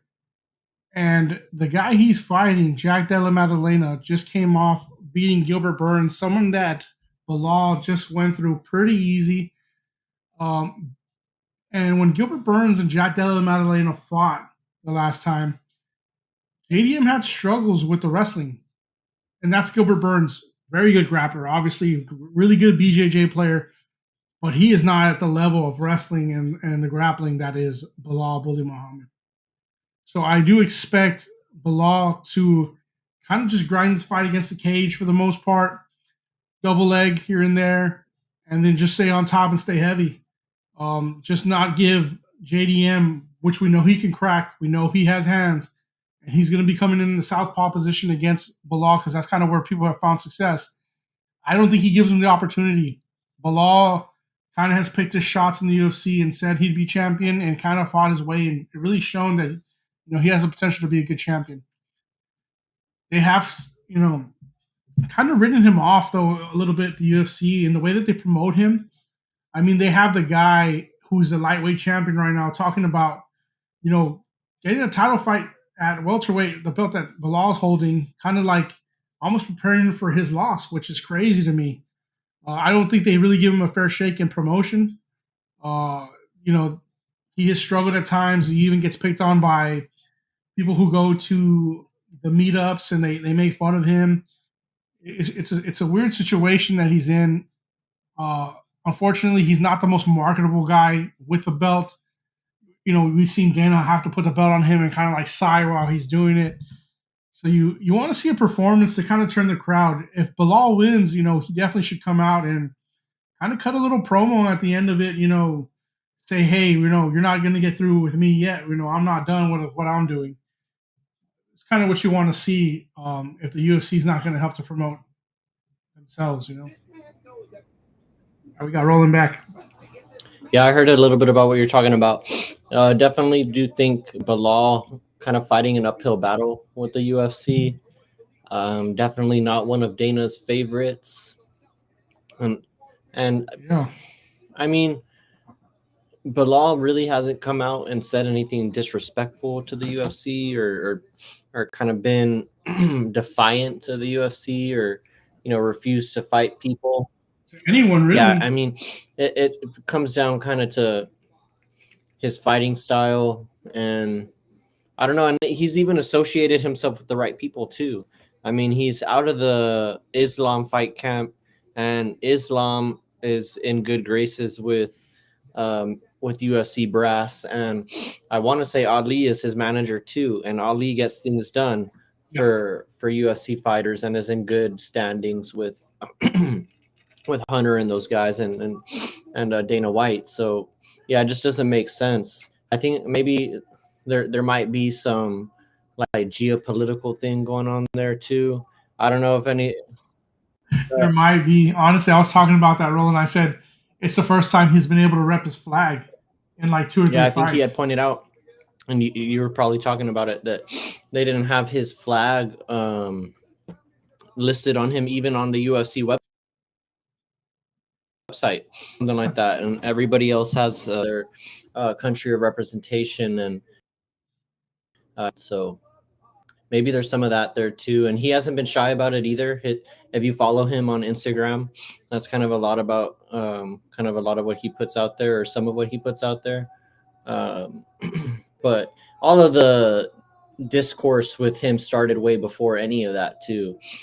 With the people clowning him, like going to the pressers, and like what we were talking about earlier, what you were just talking about right now. So, clowning him at meet and greets. I mean, people like to meme him, make videos of it too, thinking like they're getting one over. And for the most part, he's pretty respectful. The worst thing I heard him say once was a kid asked him, Bilal, do you think you could win a street fight by decision? And he was like, why don't we go outside and we can find out? Like, that's probably the worst he's ever retorted to something, when he's definitely had opportunity to be like, hey, I'd smash you, kid. Like, are you sure? Like, he's humble. And I think he needs to shake that off a little bit if he wins tonight. I think a promo would help him. Yeah. Kind of cut one maybe even on Islam, like, hey, man, you wanted to fight me? Like, you wanted to take my belt? Like, I'm still champ. Like, because, he's not training with that camp anymore. He's back to Chicago Fight Team. He cut ties.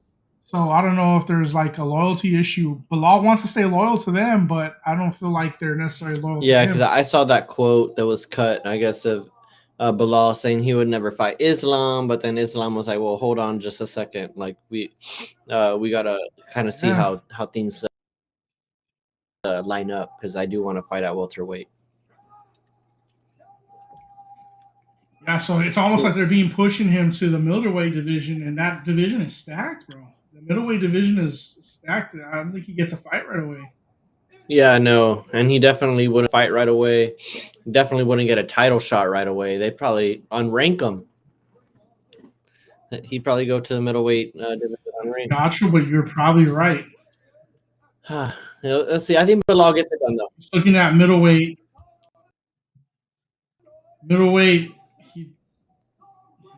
Imavov's there, Strickland, Chimaev, Adesanya, Whitaker, Barrio.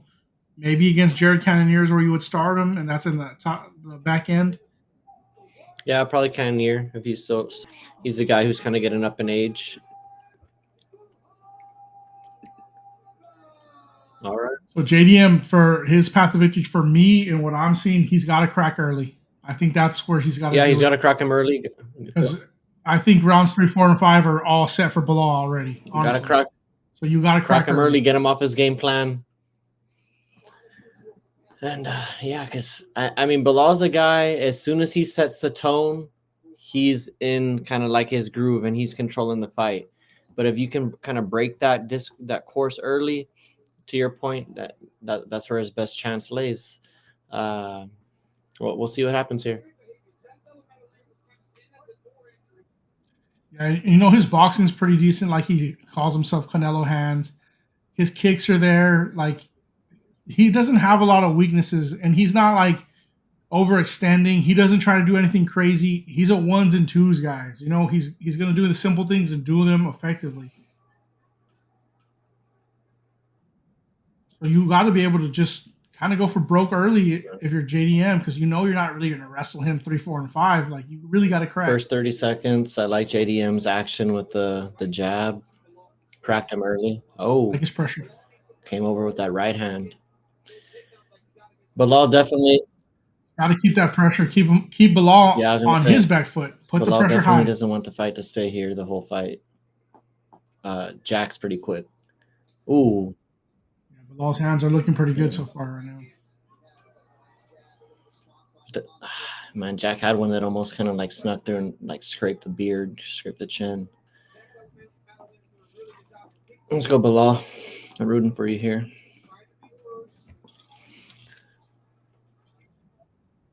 So the last time was what, 2019, that we saw Bilal actually get hurt against Jeff Neal. Yeah. Both guys still there. It's just curious to see if he were to get hurt, how he responds now that he's champ, and resolve that we he really has now. haven't seen him hurt recently. Jack is cracking rolling him. We have a chance here to see him hurt. He's definitely throwing heavy and keeping the pressure on. Where are you at? I'm 320. Oh, so you got me. Bilal looking good though here in this this minute.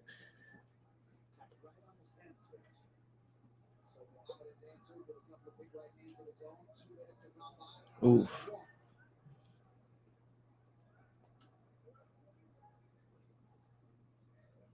Jason Herzog, the ref. Yeah. I like Herzog a lot too. Ooh. I mean, I do like what I'm seeing from JDM, but it's just not enough. Like, you need more pressure. Nice left though. There at the another 1-2. I'm looking good.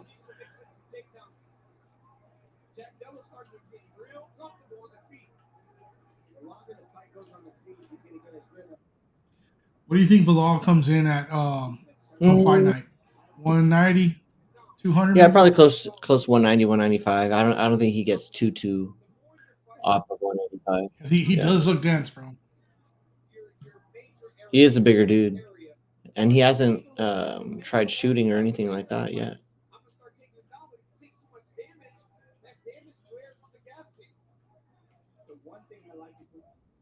I think he heard you rolling the shooting part. He just shot as soon as you said that. That's crazy. Dude, I kid you not, man. When I was watching that Wolves game earlier, I was talking about inbounds, and literally as soon as I said that, Julius Randle just chunked it out of bounds. I was like, oh my gosh. And I thought you were teasing me because of the whole Lakers inbound dude, I wish situations. Going I back to wish the I Chicago was. game in I the wish I season. was, and I wish this. Oh wow! JDM almost hurt. Or it looked like he hurt Bilal there. Yeah. Very aggressive with the hands, pushing. Just, I need a little more action than this early. Dare I say, JDM might have Yeah, I the was gonna round. say right now, it's close. I would have Bilal with the round at the 120 mark, but maybe something's happened. Oh, that was a nice 1-2 off of that takedown. I just think he's got the striking numbers. Other than that, it's very close.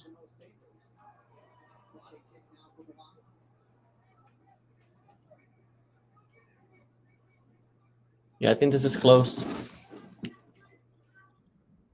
Great round, by the way. Really good round by these welterweights. Very technical fight.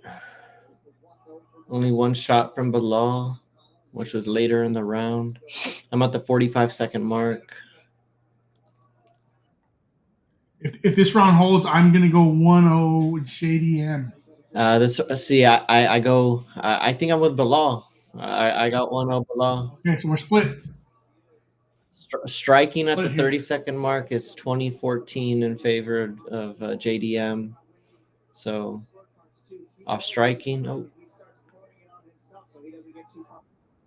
Striking, I think the aggression of keeping Bilal on his back foot. Oh. Factor that in. A little clinch exchange was good. Oh man, close round. And then the head kick too. Yeah, I was thinking 1-0 JD. Because I know we're gonna have a hard time giving him rounds after this, especially 3, 4, 5. So we give him the first at least. That's spot on. Yeah, Bilal played that real measured. Felt the power for sure.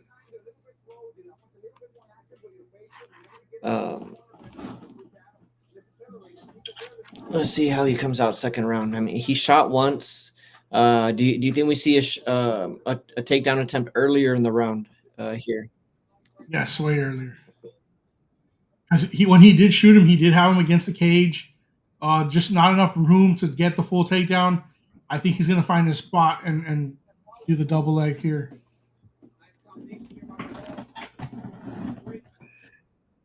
That's what you got to do. Like, if you like Bilal, you got to like about him is that he's not an ego fighter. He's not doing. Yeah, no, he's not doing anything crazy. It's all measured. Nothing too looping. And his takedowns aren't even that desperate or telegraphed, excuse me. But that's why he's a champ. Excuse me, those of you guys listening, I developed the sniffles here towards the end of this chat. We'll see. Strong 1-2 by Bilal. You gotta like that if you're in his corner. You gotta love that he's following up his punches. He's not just one and then done. He's lacing them up. He's a consistent striker. I like what he does on the feet. Ooh, there you go.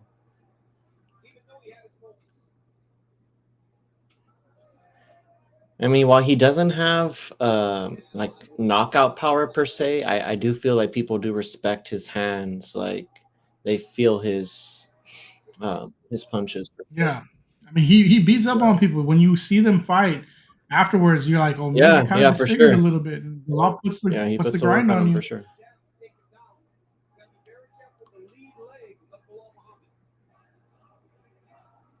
No takedown attempt yet at the 350 mark.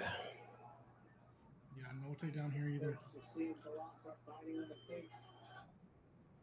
We've had some times here now where JDM has cracked a little bit. Good punches, strong, but Bilal's been able to absorb. Oof.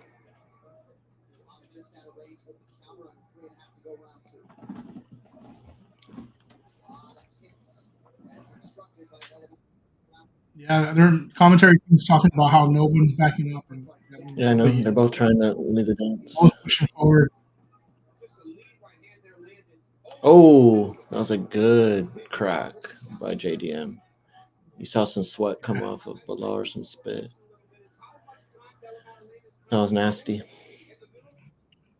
starting to see a little bit of breathing heavy by JDM.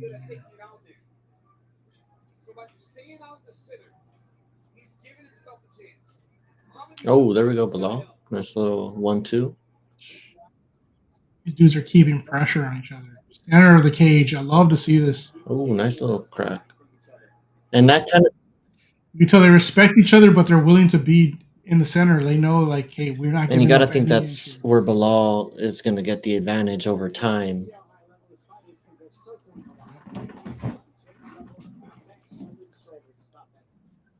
Law is bleeding through the nose a little here. Yep. What's up, everybody watching in the chat? Crazy. If you guys are watching the UFC fight, let us know. It's UFC 315, JDM versus Bilal Muhammad, the champ, for the welterweight championship. We're about 3 minutes into the second round. On my stream, there's about 2 minutes left. Close fight so far. If you're watching, let us know. And if you are watching, let us know who you got here in the championship fight.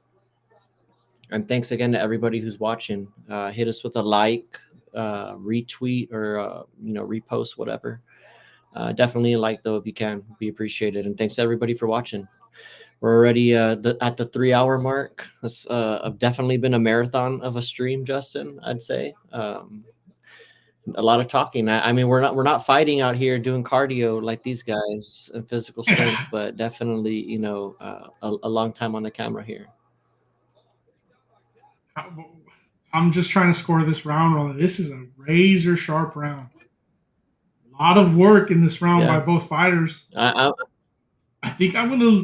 If it stays, I'm leading JDM 2-0. See, I'm biased. I like this round more for Bilal than I did the first round. The jabs are there. The combos are there. Takedown defense so far. Yeah. JDM's getting loose, bro. Yeah, JDM does look good. I'm going 2-0 JDM, Roland. If this stays the same, 2-0 JDM. Let's see here. Really good jab. Ooh. You know what Bilal does so well with his overhand rights? He keeps that left hand low, like, I'm going to take you down. The takedown threat's there. So it kind of makes you like, hey, drop my hands. He's coming for the takedown, and then the right just lands. Yeah, He's your hands so have good to stay at that. dropped with him a little bit for sure. Respect that. Ooh, a little spinning throw by Bilal. Man, I told you he's getting loose. No, he didn't land. He's just throwing. Where you at? You 2-0 Bilal? Man, I think Bilal won that round. I don't know. I'm 2-0 the other way. We're not seeing it the same tonight. Let's see what 3, 4, and 5 bring us. This is where I said that I think Bilal would cash in and put money in the bank. I mean, he did get cracked pretty hard, but Bilal had some good shots himself. And there's damage on Bilal's nose. Man, this is a close fight. Good fight. Chat, if you guys are watching, let us know how you have this fight scored so far. That's 2-0 for Bilal, 2-0 for JDM, 1-1. How do you guys got it? I wonder what's Twitter got it at. Are you checking the Twitter feed? No, I'll see what the... This is getting exciting for me. I did not think JDM what it says on screen into this fight like this.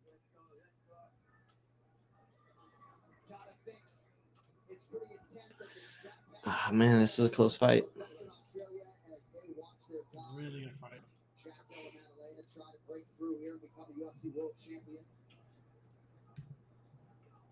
All right, here we go. Start around 3.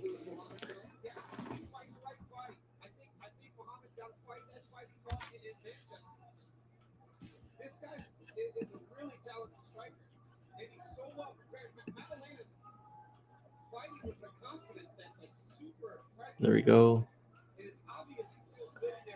Hey, and this is the territory where we expect Bilal to take over here, championship rounds. Yeah, so far I'm not seeing it in this round from him the way I thought. Like it was a done deal. 3, 4, and 5 would be his. Oh.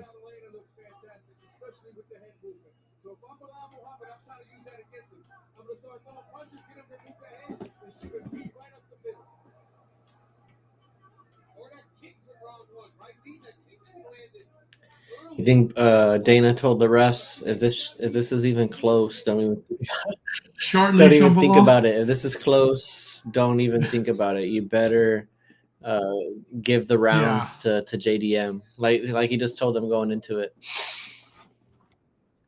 Yeah, I don't think that happened, but I don't think he's greasing judges either. That would be crazy. Yeah, if that no, would've come he's out. not for sure. But I mean, he definitely is not rooting for Bilal in this situation. Man, He, I don't like what I'm seeing from Bilal. Oh, round 3. I mean, I'm at the 3:30 mark, and I think he's winning the round. I mean, I haven't. Let me just pay attention more. But I'm on the other end again, Roland. We're gonna be completely on the other end. I don't know, of mate. this I'm fight. probably gonna be wrong. I usually defer to you. He's on his back foot too much, though. Everybody watching, if you guys have this fight scored, let us know how you have it scored. Me and Justin are having a little bit of a disagreement. Let us know who you guys got winning this fight so far, depending where you're at. This fight definitely is over delivering from what I thought it was gonna be after round 2. I will say I gotta like Bilal's aggression this round. I think he knows he's down and he's fighting like he is. It's good to see. Very aware. Ooh, nice little right hand from JDM. Yeah, I don't know. This is a tough round to score now. I like JDM here. It's sharp here. I still lean JDM right now. Where's the grappling going to come in from Bilal? I mean, we have not seen it, but one takedown attempt that got stuffed. At some point, you have to go for it. That's your best work.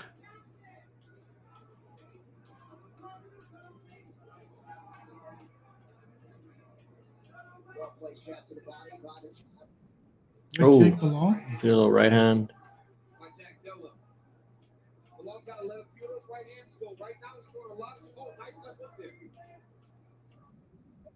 It's just good work by the hands of JDM right now. Southpaw does give Muhammad A some little trouble. knee. Oh, Muhammad a little concentrated on the head strikes right now. He is leading that category, but JDM is mixing it up better. Put him on the fence. Clinch him. I feel like Bilal's having his best fight round this round, but his corner wants him close. That's what they want. Dude, they are trading leather, Roland. Able to use that kick like I spoke about earlier. ah, man. Ooh, that was a good right hand by JDM. You're at the minute mark of the third round. Ooh, and Bilal returning it right back with a 1-2. This is a hyper close fight, man. Honestly, even this third round, I could see it going either way. I got a 3-0 JDM. 3-0 JDM. Chat, if you see it any other way, let us know. Oh, man.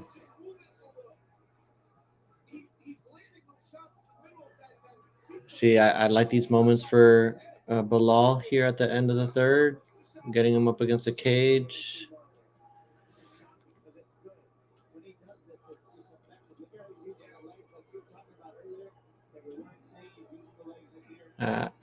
Man, I'm not mad at the round from Bilal. Yeah, it wasn't bad. He had the headshots that round, and I want to say he wins the strike advantage in that round just a little bit. Yeah, I'd probably give that one to Bilal.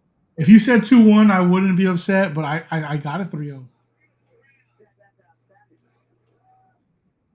And I'm looking at the damage, and you're looking at Bilal's face, and he's definitely wearing the damage more than He's JDM wearing it. has. He's got the nosebleed. He's got the lips bleeding.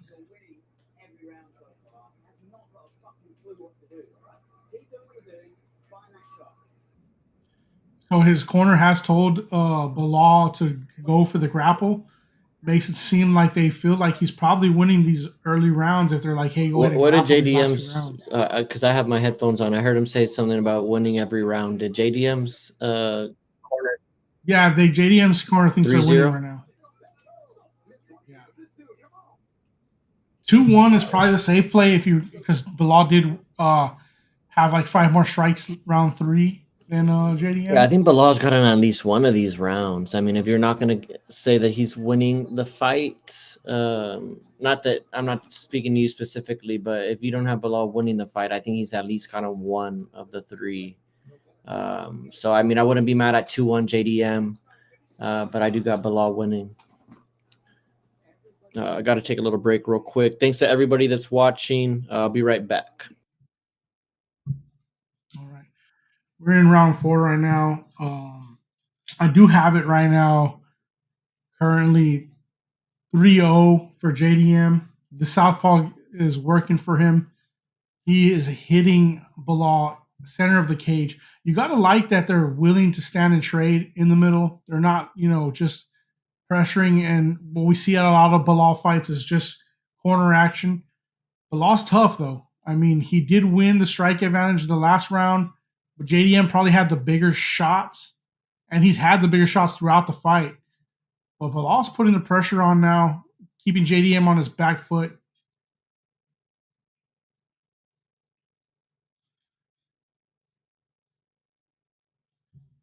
Yeah, Bilal's got the takedown. Okay, Bilal's working the takedown. He's closing the gap. Bilal's winning this round pretty comfortable. Pretty comfortable by Bilal. He's showing energy. You gotta like what you're seeing out of Bilal's cage side right now. He is putting in work. Just return to action here. I'm at the 3:30 mark. It's still standing, so I'm a little behind you. You're gonna like what you're seeing out of Bilal. Bilal has this round. It's a wrap. He has this round and damage. Oh, grappling is good. Grappling is good by Bilal right now. Working to take the back. So far, Justin, in the moment, what are your thoughts of the card so far in totality? You like this card so far? 315 has it delivered for you? No, I don't. The two women fights didn't deliver in the way I wanted to. Natalia Silva surprised me. That was good. The Aldo fight was good. The Benoit Saint Denis guy fight was okay. This is the fight, though. This fight is delivering, saving the card a little bit. I agree. Wow, JDM reverses the takedown. Versus the clinch now. There we go. I like Bilal. Razor sharp round. I thought Bilal really had won this pretty easy, but it's sharp. You're starting to see Bilal grind against the cage here, holding JDM with one hand and punching him against the cage. That's the type of fight that Bilal wins. Imposing his will. Yep, this is the stuff that Bilal wins in. So JDM needs to get off the cage immediately. Bilal turned a little bit, yeah.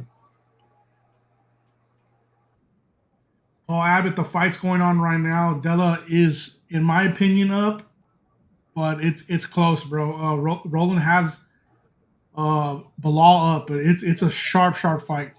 Yeah, it's in the 4th round here. So if you can find a TV screen, computer screen, you can still catch the fight, Paul. Great championship fight. Looking like that to go the distance. And I'm liking Della's turning around these takedowns, like clinching against the cage, and I'm turning it around. Like I like Bilal standing. Look at Bilal. Yeah, Bilal still got those Canelo hands going. And his hands are pretty quick. I mean, JDM is a quicker guy here, but yeah, they're decent. Yeah, stiff little jabs. He's got some speed on him for sure. Yeah. Yep. Take it easy, Paul. Hope you're having a good night. Thanks for watching. Hopefully you catch the end of this fight. You probably got 5 more minutes of action. So. And it's a hell of a fight. If you got a TV around you, turn it on, or you got a computer. We got a good one. Standing and trading. Roland, if you said 2-2, I wouldn't be mad. If you said 3-1 JDM, I would also not be mad. I got a 2-2 here. Just being non-biased. Let's get a sweat going into this 5th round. Live odds are out, minus 298 for Della Maddalena. plus 220 for Bilal. Wow. Remember So the then I name. guess they have it 3-1 JDM. If the odds are like that. Here's championship rounds coming up, though. I will say JDM's tank holding up holding up pretty nice. nice. Was concerned with that before the fight. Significant strikes. Round 4, 30 for Muhammad. 26. Yeah, you got to for think that's a JDM. Bilal round. Yeah, let's go 2-2 then. That's a to be Bilal fair. round. Chat, if you guys are watching, how do you guys have it Just- scored? Let us know. What's up, Justin? You just wonder how they scored the takedowns and the takedown stoppages. If they gave that JDM or they gave that to Bilal for being the Yeah. aggressor and trying the takedown. Even against the cage, the clinch work, they were turning each other around. It wasn't like No one domination. had control over the other. Yeah, I agree. Yeah, I gotta. It has to be 2-2, if anything. Let's just play it fair, say 2-2. I mean, round 5, if you're in the corner, you're probably telling your guy you have to go. You have to let the regardless. hands go. You don't tell your guy, hey, you're up and just chill. No way, not in this Yep. fight. Too close.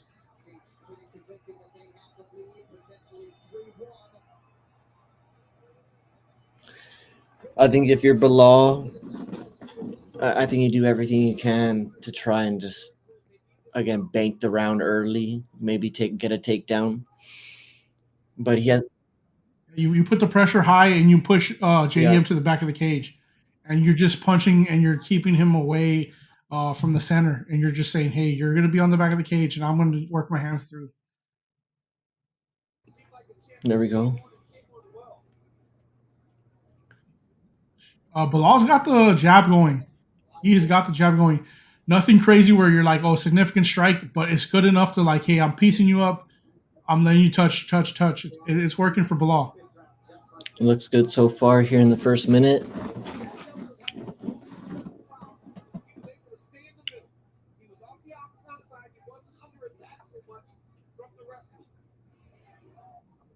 I think we just saw the difference maker in this fight, Roland.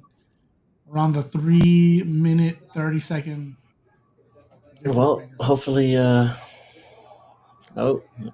looking good there.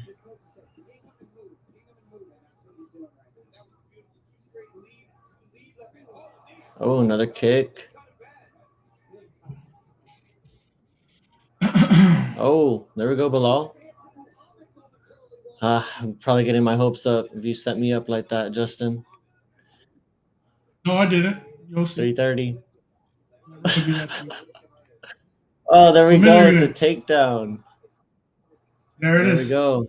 Early in the Come on fight. now. Earlier, No, I wouldn't do it to earlier you. in You're the my half, boy.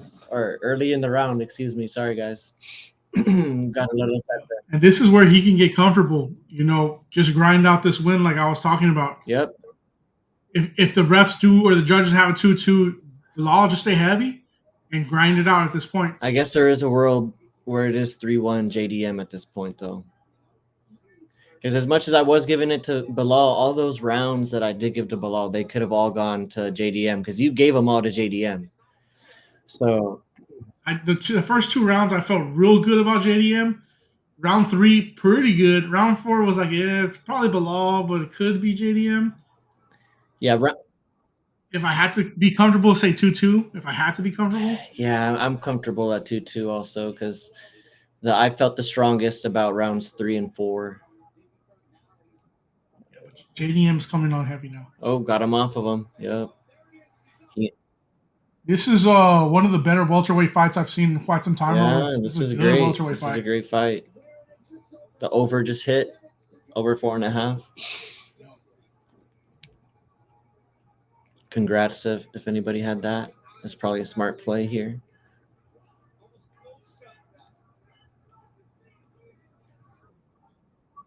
David Britton says, I challenge you guys not to say JDM again the rest of the fight. Let's say Jack Della Maddalena, Maddalena. I'm probably going to mess that up. the man with 3 names. 3-name Jack. Oh, what a nice little left hand there by Della Maddalena. And now they're just trading. Okay. Yeah, it's a great fight. Great fight by Della Now Bilal, Maddalena. Bilal's Bilal up Muhammad. against the cage, not looking good for my man. Just 8-1. Yep. The round might be Jack's now. Very surprised with JDM's ability to kind of stuff the takedown. Yeah. So Bilal kind of put the pressure back on him. This is pretty And surprising. I think, oh, nice little throw by Bilal. This is a war, Roland. This is Yeah. going to go in the Yeah, Hall of this is- Fame for the this is UFC a for fi- welterweight fights. Bro. Yeah, this It's is a fight of really the good year fight. candidate so far. Fight of the year candidate. Yeah. Fun fight, bro. I saved the card completely. Both guys giving it their all.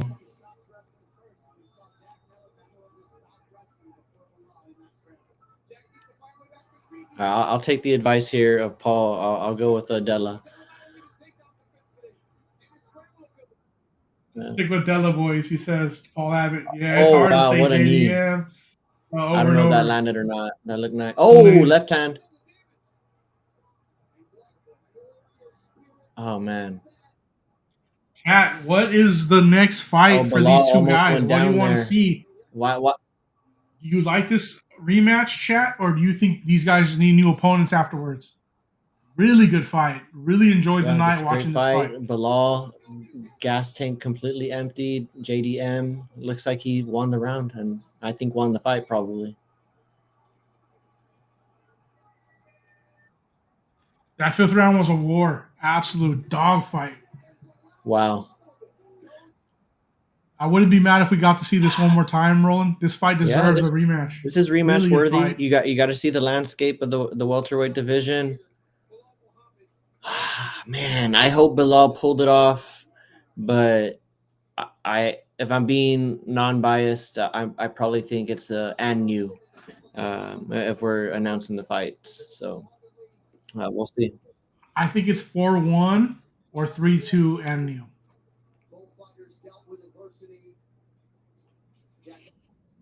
The third round, I feel like the strongest case was Bilal. No, fourth round. Yeah. David Britton, if it was fight of the year candidate, then run it back. This was fun, bro, especially that fifth round where they let it go. Both of them had enough gas tanks to really push the pace. Run Yeah. it back. I know that welterweights, there's a lot waiting, but hey, just run this one back. It's too fun. Yeah. You know, it's rare that you get two guys that are willing to just stand and trade in the pocket in the middle of the cage the way these guys did tonight. And you saw JDM go for a knee tap and he gets countered with an over-under toss there. Beautiful. I don't know. And look to see the end of this. Nice combo, nice flurry. JDM really looking for the end, trying to get it out, but Bilal was able to get all his shots and take it to the bitter end. If I mean, I would want a rematch, but with Bilal losing this fight, he's probably not going to get a immediate rematch at that. Yeah, you know, if he does lose this fight, it'll be hard pressed to see Dana be willing to give him an immediate rematch. But man, the fans got to be in his corner this time because he really brought it this fight. Dana White, let's look at his reaction. He's smiling, so.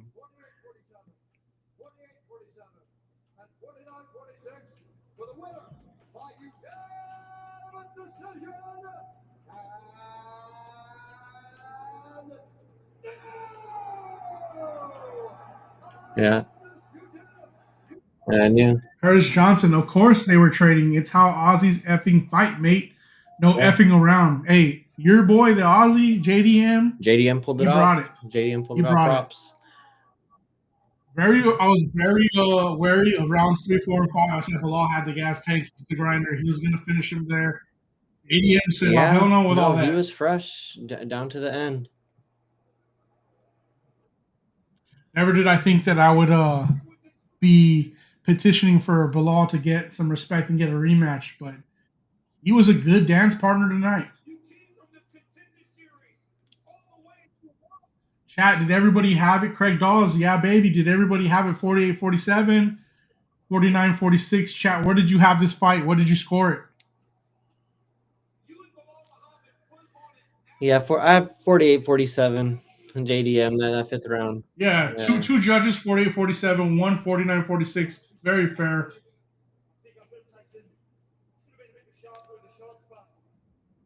Well, you know what that means for the lightweight division, Roland. Yeah, it's gonna be Ilya and yeah. Charles Oliveira more than likely will be fighting for the title. It's- Islam will probably now move up and fight JDM. try Yeah. to get a shot here. Pound for pound number one. Yeah, he skips the line for sure. He's gonna get this fight versus JDM. Yeah, I'm just surprised Bilal wasn't able to impose his will a little bit more. But I really underestimated JDM in this one. Curtis Johnson, we got 2 champions now, boys. That's right. Volkanovski has reclaimed the title at the featherweight division. You know, it's big time for the men down under right now in the UFC. 2 champs. Small little island. You know, not the biggest country or continent. 2 champs. 2 champs, yep. And in some good divisions too. When you talk about 145 and the welterweight division, yeah, Act divisions. Tough divisions. Thanks to everybody that's been watching. We're going on 3.5 hours here. We've been watching the whole main card.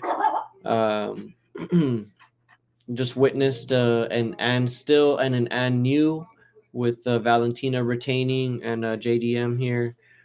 Putting that welterweight strap over his waist, over his waist. Do you think he has a reign here, or does he just pass it over to Islam? He's big. He's a big guy, and he stuffed Bilal's takedowns. You think Islam's going to be that much better than Bilal at grappling? I think so. I think JDM has a reign.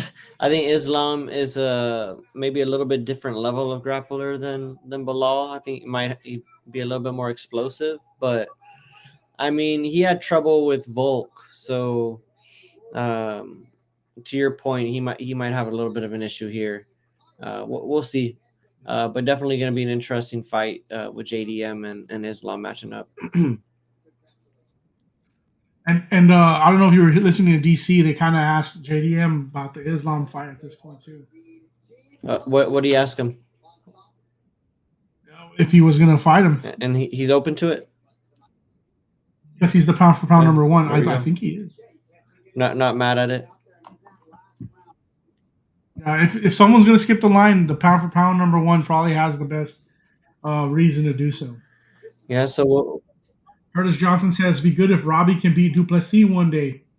Robert Whitaker's got some heavy work in front of him. Got some heavy work in front of him with RDR. That'd be a good start to get him back in that picture. Whitaker, one of those guys, kind of like Holloway, been in the UFC forever, but not that old of a guy. You know, he's only like 31 years old, 32. So, still got a lot of runway there for another couple runs. So, I like it. But just rate the card, man. Just off this fight alone, you know, I'll give the card kind of like a C plus. You know, the Zahibi fight and Aldo fight was exciting. That was fun. Valentina and Fiorot, that was okay. The Grasso fight was kind of disappointing. Not that exciting. And this championship fight here that we just capped with was great. Probably one of the better fights of the year. So yeah, I'll give it like a C plus, almost a B, just off the strength of that last fight for sure. Got the lineup here. That Usman Buckley fight, like you're talking about, then Merab, O'Malley, and Pena Harrison on June 7th. Do you think O'Malley gets some get back, or Merab standstill? Merab's got the answer for O'Malley. O'Malley's gonna have to tap him, and Merab's got a pretty good chin. So I think Merab's gonna be champ for a while, man. He's got that division unlocked for sure. We'll see when we get there. What happens with Corey? Maybe that'll be another watch along. See if we do another 3.5 hours. Maybe we can get some of the guys on here. But definitely has been fun. You're gonna be watching some NBA playoffs tomorrow, Justin. We got. Well, it's Mother's Day, so that means I'm doing most of the cooking. You know, gotta treat Shout out all the Ryan. moms. Definitely going to be Some steaks. getting lunch with my mom tomorrow. But we do got OKC in Denver and Cleveland and Indiana on the TV screens there for NBA playoffs. So it should be pretty good. But again, man, thanks to everybody that's been watching. Hopefully you guys had a good time. And Justin, hopefully we can do this again soon. It's been real. And let's go ahead and get out of here, man. All right. Peace, everybody.